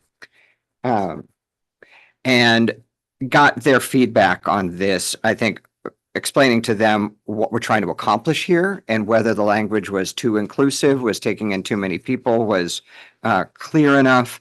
Feedback I got here, just kind of walking through where you see the red. For one, I think that E2 was probably properly deemed to be repetitive of what is in E4, that both aren't really needed. And that's why that is lined there. In E3, the point here was that we are trying to get at control and thus the general partner, that the officer and director aren't really the issue. And so being more specific, general partner is probably more clear.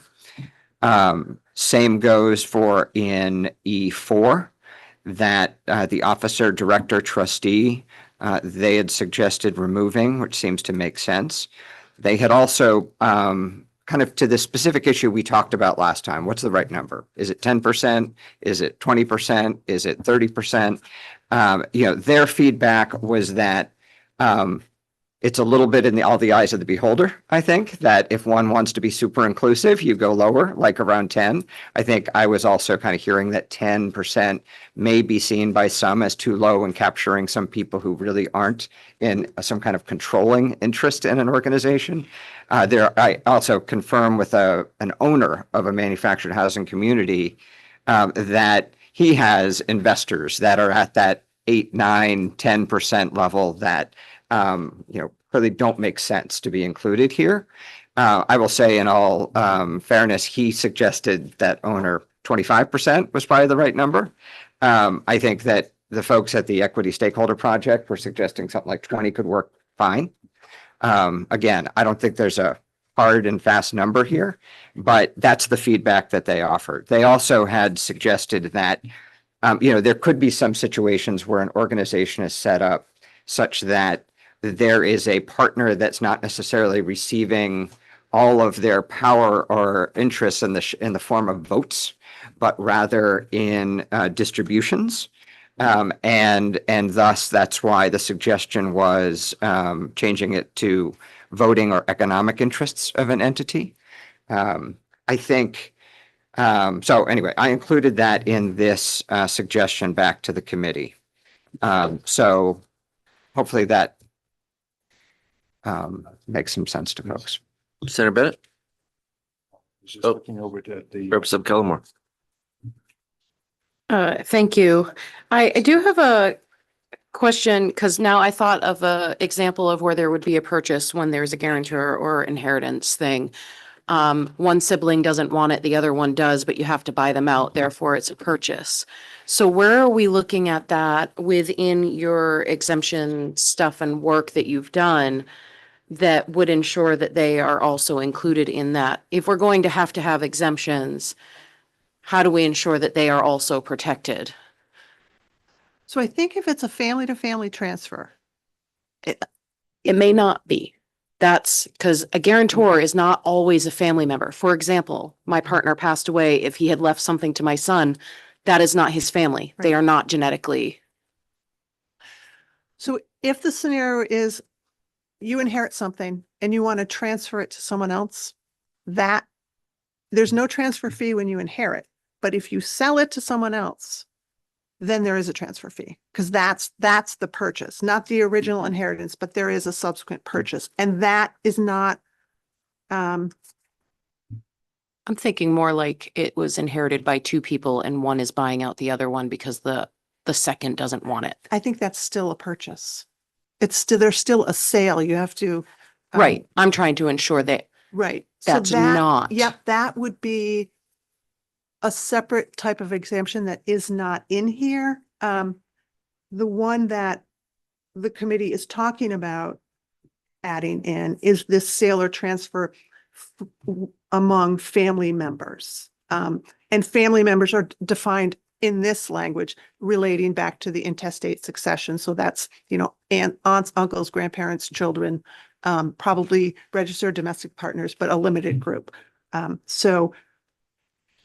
the committee's in discussion is not going as far as what you're thinking, which is a transfer after an inheritance. Representative Lookner. Thank you, Mr. Chair, and thanks, Director Payne, for this proposed amendment. Just in section 5 here, paragraph B. So crossing it, well, first of all, crossing out Maine State Housing Authority and just saying any affiliate of a municipal housing authority would be exempt. Might a municipal housing authority, I'm just curious. Is that sufficiently broad where if a municipal housing authority like wanted to partner somehow with a private equity firm that's over $50 million, wouldn't that just allow like the private, would we exempt that private equity firm? Because they could be an affiliate of a municipal housing authority. So I think you'd have to have a scenario. And so the standard scenario we're thinking about here is most housing authorities spin off or have as an affiliate a development corporation. And I think, you know, the public housing authorities obviously have a mission, and so do their housing affiliates, the development affiliates. I guess they would have to come to the conclusion themselves that they're following their mission. At the same time, they're partnering with equity to do that, which would seem problematic. I get the point. Is there any way we could tighten that up to say, or any nonprofit affiliate thereof? Because most of the housing authority development corporations they're all nonprofits. Is that correct? Yes. So, sorry. If I may, if you want to limit it, you could limit it to, for example, affiliated entities with a mission, and this is not the wording, but with a mission of providing affordable housing. You could limit it that way if you're trying to allow the municipal authority to do business with some other type of entity. You could limit it by the mission. Okay, that's great. Thanks. Senator Bennett. Thank you, Mr. Chair. Couple of things. One is just for Mr. Payne. I presume that the LD number at the top is a typo. Yeah, that's actually the LD from last year that we're clarifying here. All right, Sorry. And the other thing I wanted to flag is what Representative Lookner just raised. Look, this legislature has had bills. We created through a resolve I co-sponsored a study commission, and we created a moratorium on the transfer and sale of healthcare facilities and hospitals, because the private equity guys are very clever. And you know what they do is they stand up a philanthropic arm. The philanthropic arm has been buying hospitals in other states. They have attempted or taken steps to do that in Maine as not-for-profits, one not-for-profit buying another, and then using possibly rapacious activities in order to bleed out the assets of those facilities and impose through management contracts and whatnot, a whole host of things. And so I don't like, forgive me, I think words like mission and even not-for-profit, they're squishy in today's world. And if we're going to do something real, we ought to do it in a real way. And like, and just make this exemption as tight as possible to exactly what we're trying to capture. Because I think we'll find that these guys are smart, and they're going to read right around this law, and they'll figure it out smarter than we can change it. Further questions for either Mr. Payne or the analyst? No? Thank you. Just a quick question, which was brought up about the transfer after inheritance. Does that not open up a similar, if we want that route? Possible way to actually sell something? You mean, I'm thinking that opens up a loophole. I'm not morally in disagreement with it. I'm just thinking that opens up another loophole. it definitely provides another exemption to Yeah. the transfer assessment fee. Okay. And as Senator Bennett said, there may be ways to narrow it as much as possible, but it is another exemption option. Right, so, I'm imagining if that other inherited person was, I'm not going down that rabbit hole. Thank you. Are there other questions or are we ready for discussion? Yeah, Senate Representative Lookner. Thank you, Mr. Chair, for the promotion. So just getting to Senator Bennett's point, would it be possible to say any affiliate with it? Because the development corporations, they all share the same board typically with the housing authorities, which are municipally appointed boards, correct? So could you say, would it be adequate to say any affiliate thereof with a municipally or publicly appointed board? Could you somehow word that to make that exemption?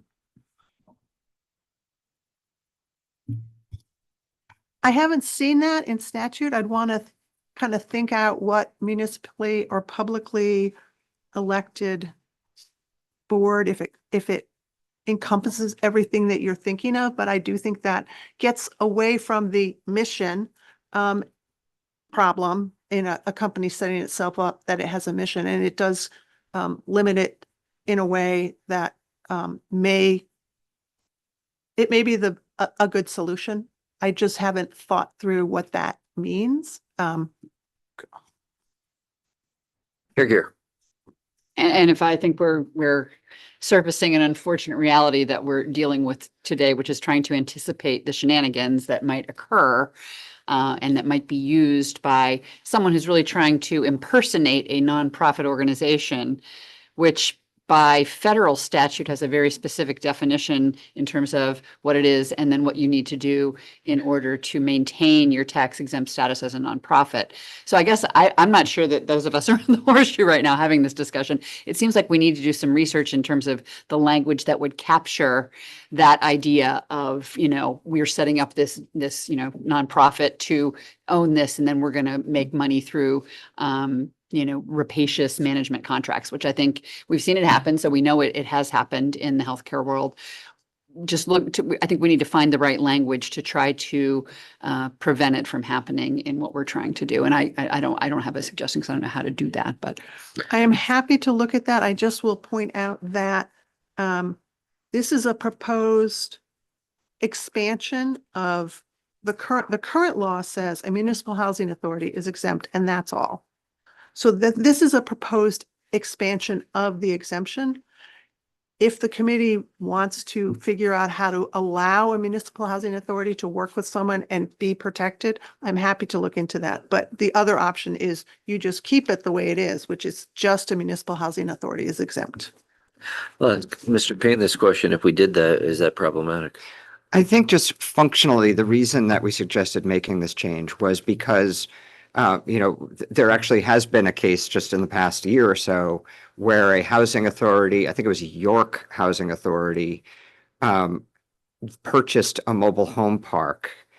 But it was not the York Housing Authority that did it. It was the York Housing Development Corporation, from my understanding. And so as we were thinking this through, realized that would be the typical scenario. And if we left it the way it was, would we be keeping a housing authority who's trying to be helpful like they were in York from being able to execute on something like that? Because we didn't say an affiliate thereof. We were just saying the housing authority itself. So that's why the change was made.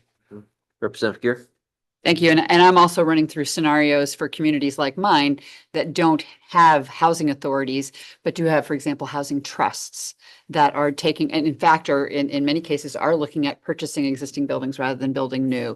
Same thing, they could theoretically purchase a mobile home park and do this. So there's sort of this, again, nonprofit, even an Avesta or, a developer, affordable developer that is not associated with a municipality or a municipal housing authority, really wanting to make sure that those entities are permitted to do this, but preventing the bad actors. from doing Yes, I totally agree. And I'm reminded of what the senator was talking about with what we're up against. And I think we actually had this conversation internally about should we create another exemption for the kind of nonprofit as we all in our world might think about a nonprofit.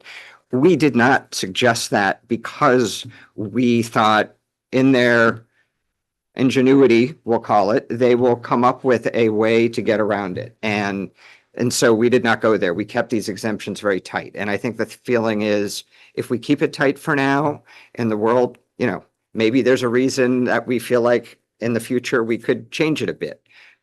We've talked about the need for another entity in this space that could help residents and purchase communities that isn't a co-op, that isn't a housing authority affiliate, but that has the purpose in the world of helping to preserve these parks.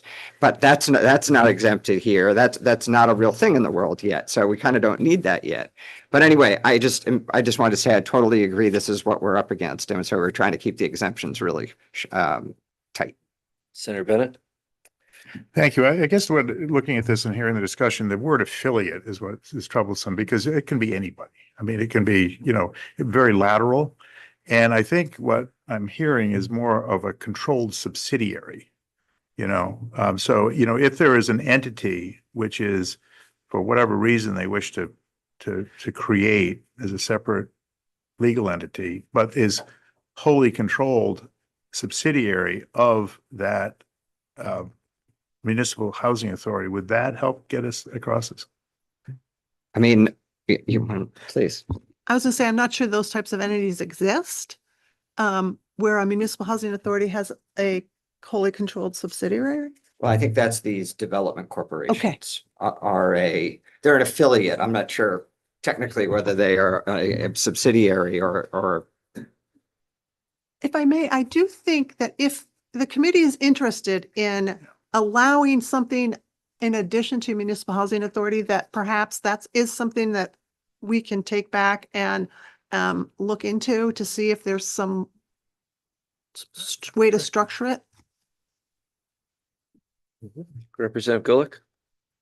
I have a question around that, and it's complicated. So is there a way to put in it that if you're a nonprofit that will be purchasing it under the agreement that a covenant of permanent affordability will be placed on it?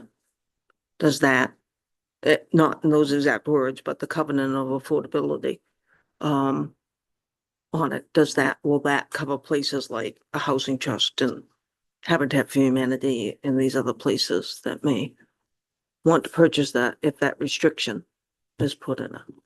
I mean, I guess, and this is what gets hard is I suspect if you set a covenant affordability and tried to go down that road, then affordability becomes all in the eye of the beholder.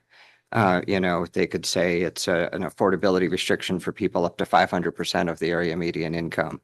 You would have to get down into the weeds, I think. Affordability as defined by state law, which is what, up to 180. That's the thing. I think depending on the program you're looking at, there's, many different definitions. So it's complicated. Yeah. I'm just fishing. Yeah. I do think in the end, I guess I'm struggling with the idea that a housing authority, a specific municipal housing authority would they would have to authorize, the spinoff into this world of private equity in a way that would kind of explode my mind a little bit. I mean, I guess anything is possible. It's just in the end, they have a mission.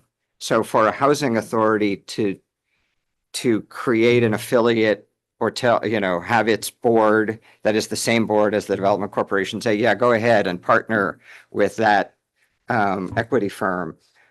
It's a little hard for me to imagine that scenario, but I don't know, maybe I'm being too naive.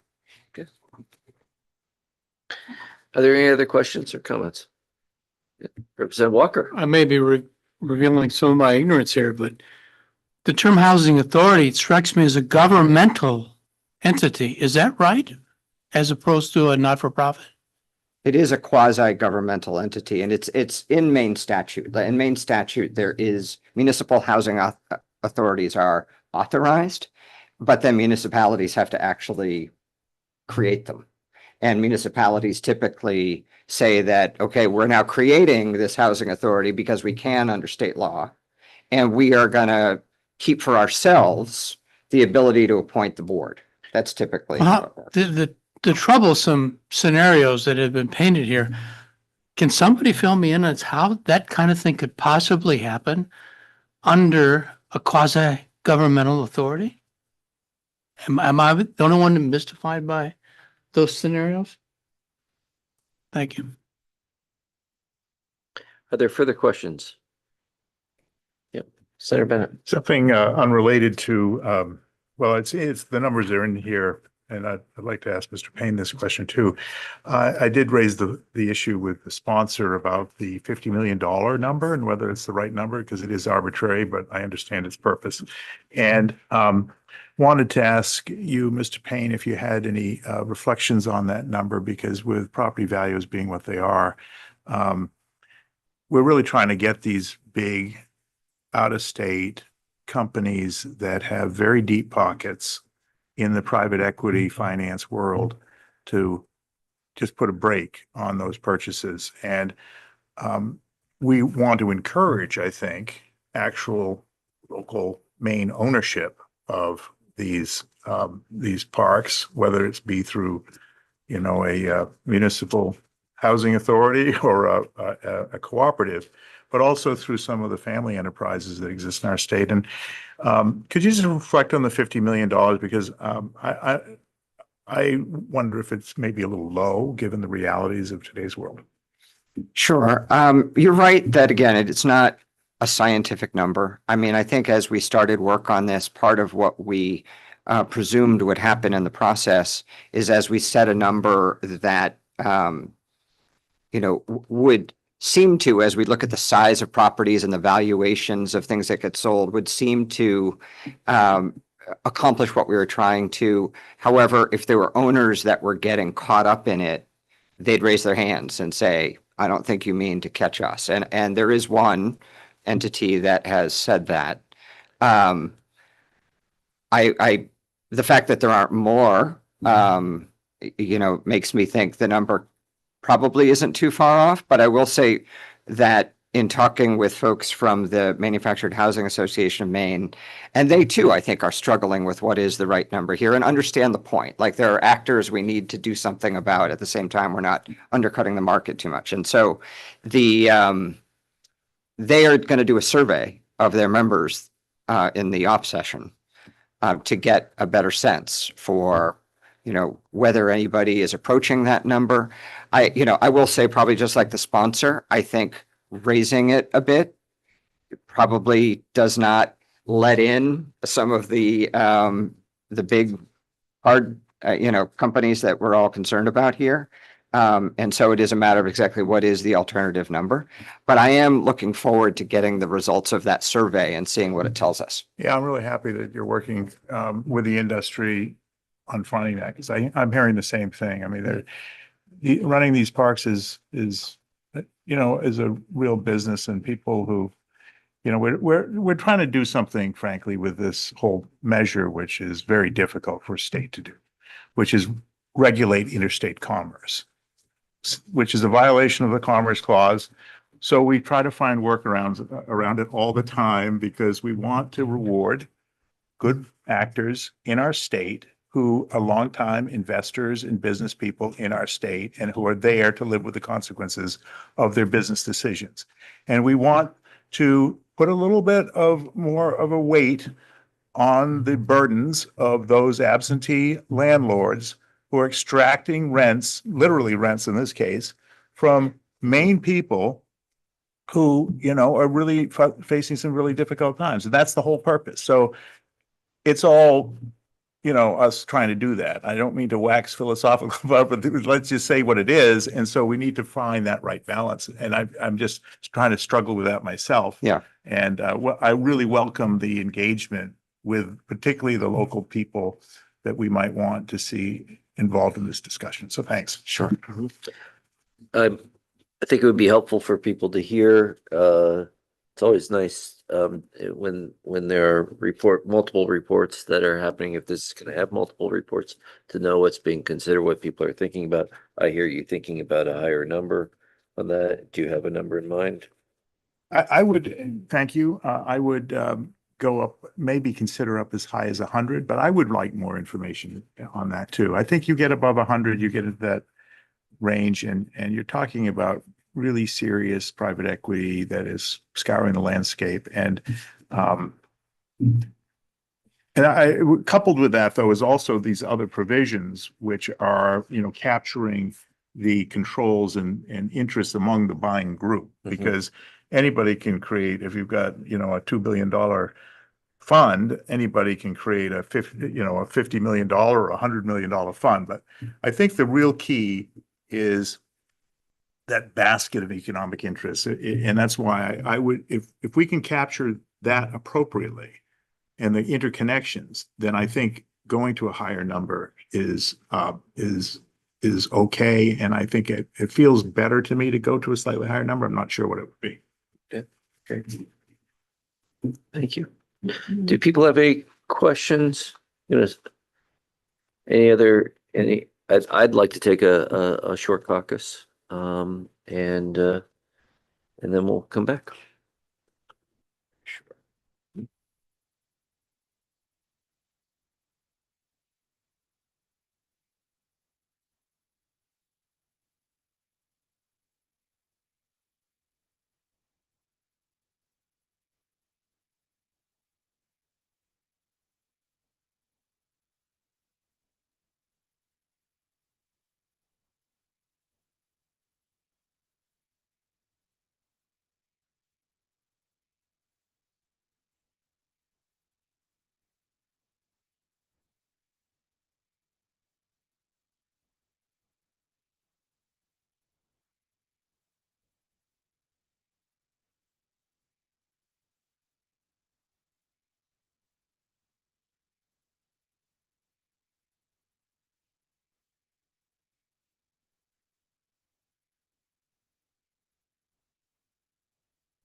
Am I running through it? You want me to do No, it? go right ahead. Okay.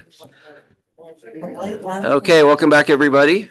I'm going to propose an amendment here, and then someone can make a motion for it, or I want to make sure I get all the pieces of it. So we wanted to make sure, wanted to pass this with the amendment for the family exclusion. The language that Mr. Payne brought forward around transfers and that he shared on as is, so the white sheet that he passed out. Thank you.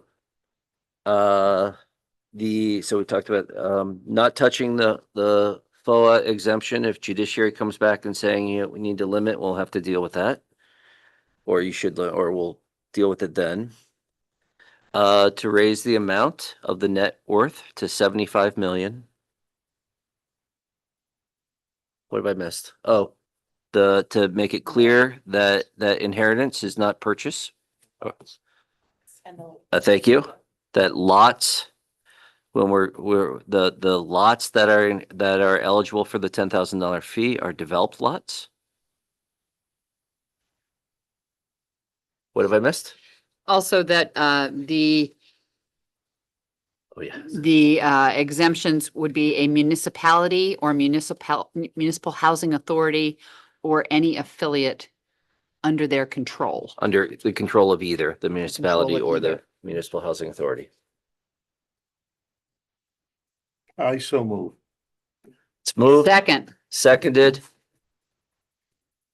Further discussion. Quick question. We're almost there.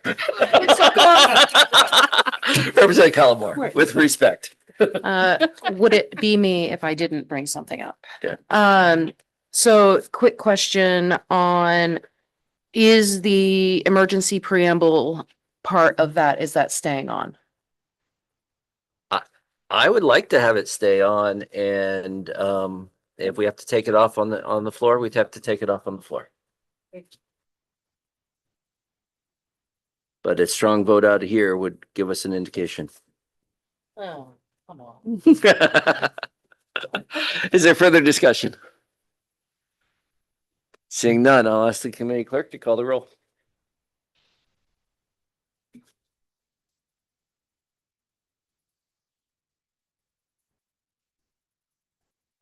For the motion ought to pass as amended, Representative Golick. Yes. Representative Golick voting yes. Representative Youssef? Yes. Representative Youssef voting yes. Senator Bennett. Senator Bennett votes yes. Senator Bennett votes yes. Senator Curry. Yes. Senator Curry votes yes. Representative Gear. yes. Representative Gear votes yes. Representative Collmore. Yes. Representative Collmore votes yes. Representative Walker. Yes. Representative Walker votes yes. Representative Lookner. Yes. Representative Lookner votes yes. Representative Julia. Yes. Representative Julia voting yes. Representative Eater. Yes. Representative Eater voting yes. It's unanimous of all those present. Thank you. And with that, we will close the work session for LD 2149. Nice work, folks. And at this point, we have we had a lot of, you might recall, we had a lot of work groups over this session, and we asked our committee clerk our committee analyst to many times to develop bills, committee bills based on those work groups. And we have a report back on that. Yes, you do, Mr. Chair. Representative Golick? Is it possible? Microphone. Put your mic. Is it possible to review 1765 first? So that I can be here 1765 through that is, in case I have to leave. it's not on our agenda. Oh, I'm sorry. I thought that was. That's what this is. That's what I was So- asking. We're There doing, was three different things on it. I Well- was just asking. we're actually, I don't think we're going one bill at a time. I think we're going all, because the bills actually merged. Okay, And so they're organized in a different way. That was part of the work. all right. So it's, so yeah, so I'm not sure where, there might be parts of the recommendations from Okay. 1765 in a couple bills. All right. I'm not sure. That's fine. Thank you, Mr. Chair. So, Chair Curry is correct. There were about 30 some odd recommendations from those three reports. And the first task was to put them in buckets, as some people like to say. And the blue sheet in front of you has the 5 buckets or 5 separate bills that have been drafted. You're going to hear about 4 of the 5. The 5th one will be ready on Tuesday. And I'll just let you know that Sophie is going to be the analyst for 2 of those, and she will appear soon. So Before we get on, I just want to help people frame what we're doing today.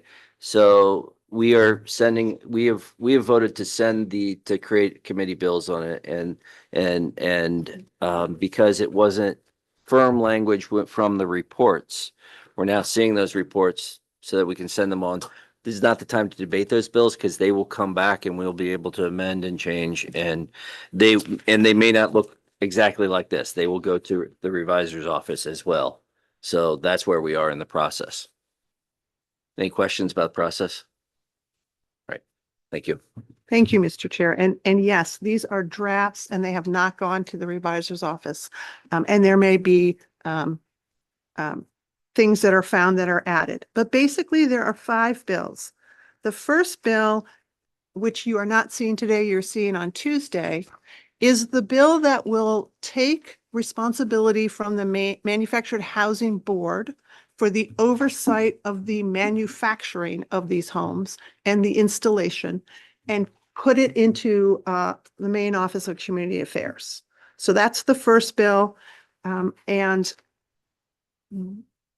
I'm not going to go into the details on these. The second bill, which I will be bringing to you today, is the bill that takes all of the provisions in statute that have to do with manufactured housing communities. Right now, they're in 2 places. There's the oversight of the communities, and then there's the provisions that govern the landlord-tenant relationship of the residents and the owners. Those are going to be combined, and the responsibility for the communities is being transferred from the Manufactured Housing Board to MOCA, as was recommended. That bill, Representative Golick, which is the first one in your packet, does have the fixes to what you talked about as L 1765. That has to do with the mediation provision and the fixes to LD 1723, which is the requirement of what the average lot rent is. So all of those are in the first one in your packet. When you say first one, my first one says enact to support owners and residents of manufactured housing communities. Yes. Okay, thank you. Yes. The next bill in your packet is an act to invest in industrialized construction of housing. And this takes the various recommendations that talk about establishing an industrialized housing program. On the blue sheet, it's the top of page. It's the second, it says LR 309.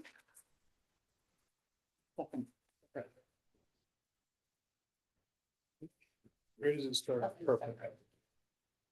What is this LR 303? 309. 309. Yeah. I don't see a Oh, 309. sorry, 3039. I Sorry, have a 303. Oh, there it is. Okay, thank you. 3039. So this is the bill that creates a housing incentive for industrial housing, a prize competition program to encourage industrialized housing systems, and a bill to establish a construction extension partnership.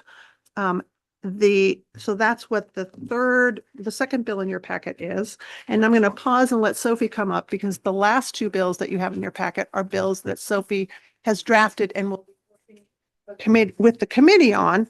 And so I'll let her just give you a brief overview of those. Okay, so mine are LR3 are 3035, an act to reduce certain costs associated with residential construction. And then the other one is LR 3036, an act to support municipal enforcement of residential construction laws, codes, and regulations. The act to reduce the cost of residential construction. That one provides that to remove smoke curtain requirement from MUBEC, which with elevators, remove two-way texted based communication requirement from elevators, determine whether state elevator and tramway safety program adopted requirement from the 2022 elevator code to require video cameras in elevators, and then require the state fire marshal to adopt the 2025 National Fire Protection Association 72 National Fire Alarm and Signaling Code, and then require the state fire marshal to convene a stakeholder group to study life safety impacts of sprinkler requirements in housing and ways to decrease construction costs of residential building. And then an act to support municipal enforcement of residential construction laws, codes, and regulations, which is LR 3036. That one requires code enforcement officer training on industrial housing. It provides an appropriation of $312,000 to MOCA for training of the code enforcement officers and one full-time employee. It establishes a fund for a 3-year pilot program administered by MOCA under its Housing and Opportunity Program to incentivize regional approaches to code enforcement. It increases MUBEC surcharge from 4 cents to 6 cents square foot for additional position in MOCA. And then it syncs building codes for all residential buildings and standardized permitting and land use decisions. Go ahead. Thank you. Just really quickly, going back to bill number 4, the reduce certain costs. Maybe I am misremembering, but I don't remember us talking about removing the two-way communication or the cameras. And I'm just curious about that and what that means for safety. Yeah, sure. So that one, it came out of the LD 1375 report, and it's elevator protections. So that one, all of this was surrounding to reduce the cost, and so it is a safety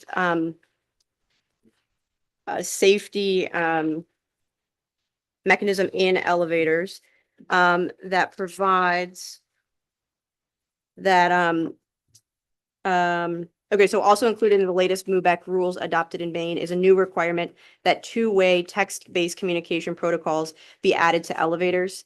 And then in the report, it read that while elevators have long been required to have continuously monitored audio systems for users to call for help and communicate back and forth with rescue services, the new rules require the installation of a more complex communication system with visible text and audible modes that meet all of the following requirements. And so that is where that suggestion came from. If the committee does not want that included, we can remove it from the bill draft. Yeah.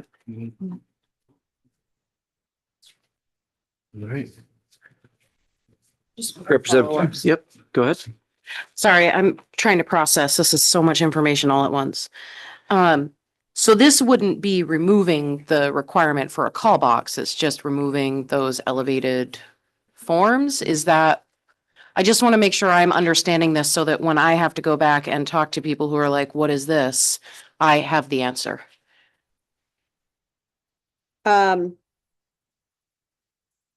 No, so as drafted, it would delete that requirement from MUBEC. So it would delete the requirement for the two-way communication system to reduce the costs. Chair Gear? Just to clarify, it doesn't remove the call box, if I'm correct. It removes the requirement to enable text-based. Correct, yeah. Just the texting. Yeah. So the so texting and this the doesn't video, say not that. required. So. Yeah. Yeah. And if I may, these are rough drafts.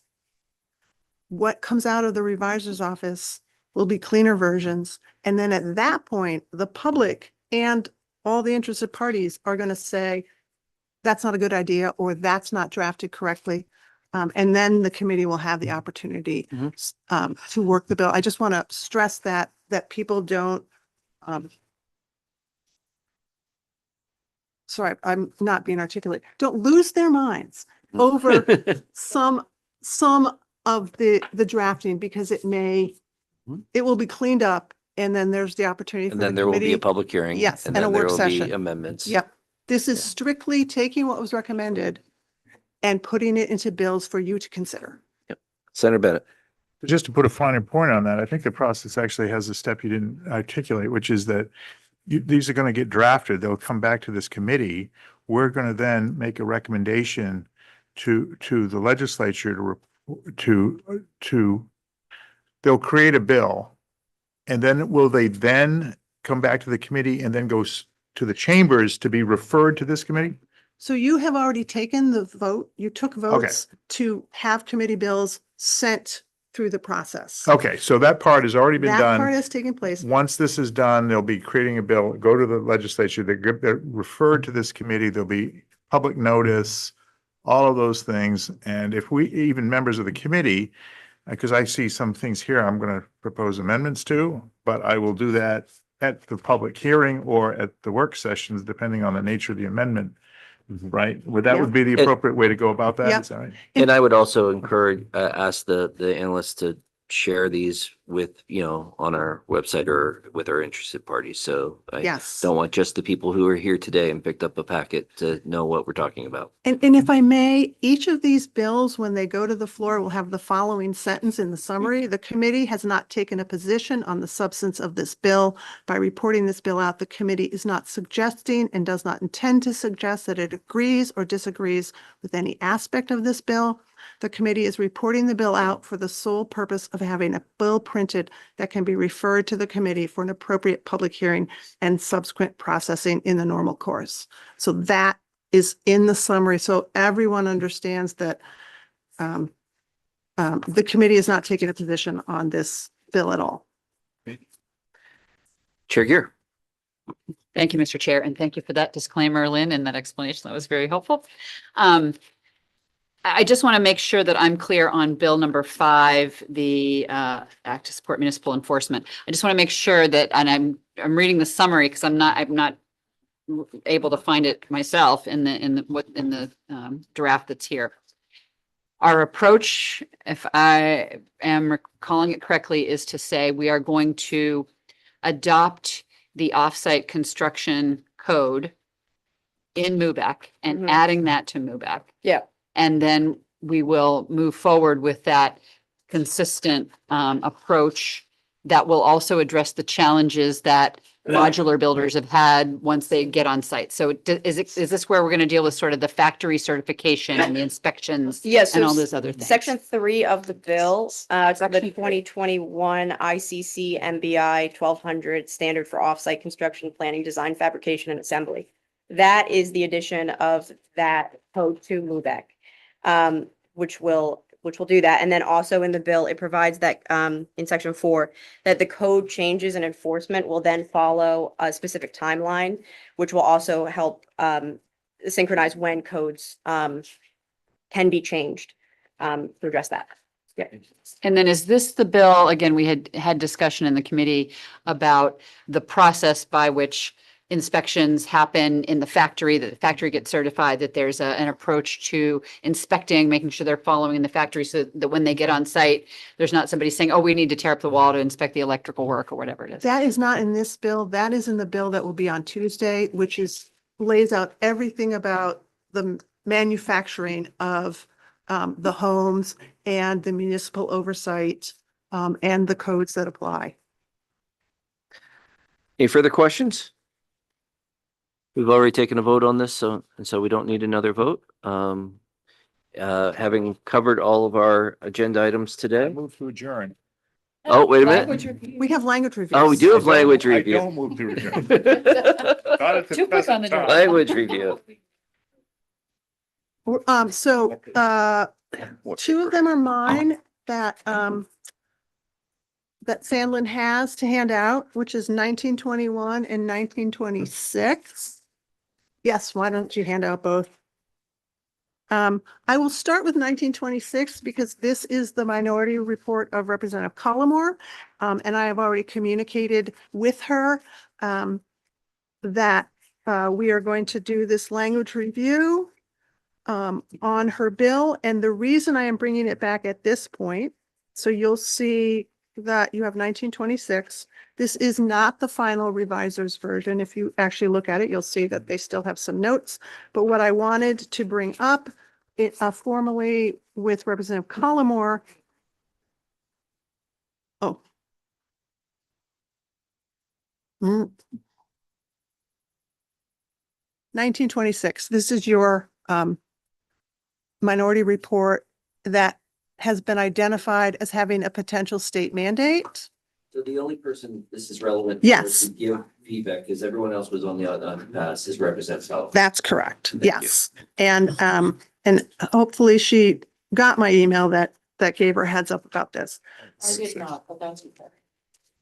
All right. Well, That's my then, fault. okay. So when a bill is identified by OFPR as having a state mandate, and it's identified as such because it's requiring a municipality to expand its activities, and the municipality will incur a cost for that expansion. So the Constitution provides that either the legislature has to fund 90%, which would be difficult since this doesn't have a dollar figure, right, on the fiscal note. So you either fund 90%, which would be adding an appropriation and allocation section, or you add a mandate preamble to it, which then requires a 2/3 vote for it to pass in the House and the Senate. So I'm bringing this back to you to ask you, Representative Collmore, if you would like to add a mandate preamble, and then your report would require a 2/3 vote to pass.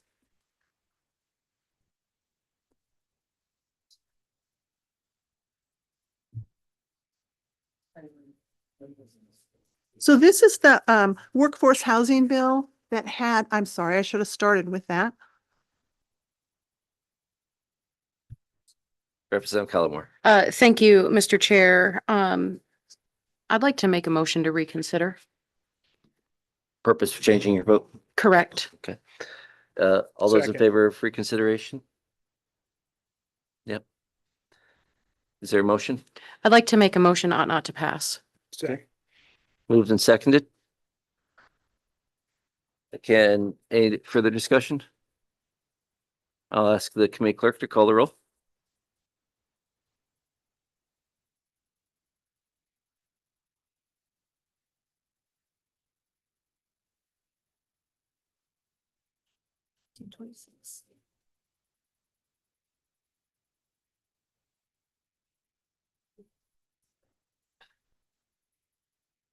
Right, for the motion ought not to pass, Representative Golek, how do you vote? Can I just ask a clarifying question before I revote again? The motion today is ought not. Yeah, Ought it's not ought to not to pass. pass. Okay, My understanding is Representative Collmore wants to join the ought not to pass majority. Yes, Okay. yes. so, but I'm just trying to read this sheet. Okay, it was ought not to pass. Got it, original. Thank you. So So- yes. Yes, good. Sorry, Representative Golek, how do you vote? Yes. Representative Golek voting yes. Representative Youssef? Yes. Representative Youssef voting yes. Senator Bennett? Yes. Senator Bennett voting yes. Senator Curry? Yes. Senator Curry voting yes. Representative Gear? Yes. Representative Gear voting yes. Representative Collmore? Yes. Representative Collmore voting yes. Representative Walker? Yes. Representative Walker voting yes. Representative Lookner? Yes. Representative Lookner voting yes. Representative Julia? Yes. Representative Julia voting yes. And Representative Eater? Yes. Representative Eater voting yes. It's unanimous of all present.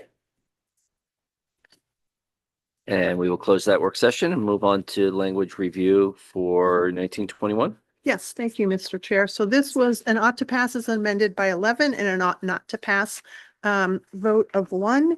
And I am bringing back to you, this is the act to create a statewide housing resolution board, which you changed to a resolve to establish a commission to study pathways to increase efficiency in resolving legal disputes involving housing development projects. So this is the language of the bill, and the fiscal note identifies it as a legislative study. and identifies that the costs would be $3,050 in fiscal year 2026-27. So it would go to the study table, and if it's moved off the study table, it would become law. And so I'm just presenting this to you to see if anyone has any questions before it's reported out. Any questions or concerns? Seeing none. Thank you. Sorry. Wait a minute.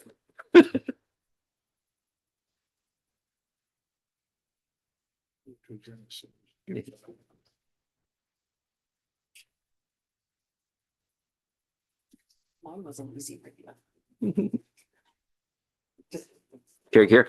The only thing I wanted to make sure is that this is, sorry, I got it. This is legislative study, so. Yep. Senator Bennett. I move, we stand adjourned. Oh. I'll second I'll make it quick. I withdraw my motion. I'm going to withdraw myself. So coming Is that- around, two bills, one is on pink, one is on white. The white one is the draft committee bill, for the Blue Economy, Center. We heard the report back, on that report a couple weeks ago. The committee voted to report out a bill that incorporates the recommendations provided in the report, which establishes the Maine Blue Economy Center as a quasi-independent state entity. The report specifically recommends that the legislation establishing the center be mirror LD 1643, which as originally printed, and proposed to establish the Maine Life Science Innovation Center. So this language should look pretty familiar. It is incorporates the recommendations of the report and establishes the Maine Blue Economy Center. Where this is in drafting is it's already gone through the loops between OPLA and Ross. It just needs your thumbs up if everything looks good, and it'll be printed as a bill and then come back to the committee. Representative Cullimore. Just to verify, us saying that yes, it should go through the process does not signify that we are supportive of the Correct. bill. And as Lynn mentioned, it does have that, the same summary that clarifies that the committee has not taken a position on the bill. Yep. Any further questions? Okay. Great. I'll get Next. that back to Ross. And then the pink one, this is final language review. It's on LD 2156, which was then act to provide for the 2026 and 2027 allocations of the state ceiling on private activity bonds. As you'll remember, FAME had some amendment language that clarified the allocations between FAME and Maine State Housing. So this incorporates that language. And I did have the opportunity to run it by Bill Norbert from FAME to ensure that it does what they needed. So with your approval, this can be reported out. Excellent. Okay. Senator Bennett.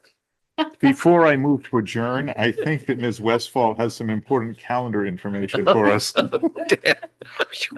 I just want to remind everyone that you don't have session next week. So the committee has scheduled 2 days of work starting at 10 a.m. both on Tuesday and Thursday. Tuesday, you have public hearings and work sessions. Thursday, you have quasi-independent review work sessions. And at 1:30 on Thursday is the joint public hearing with AFA on the budget.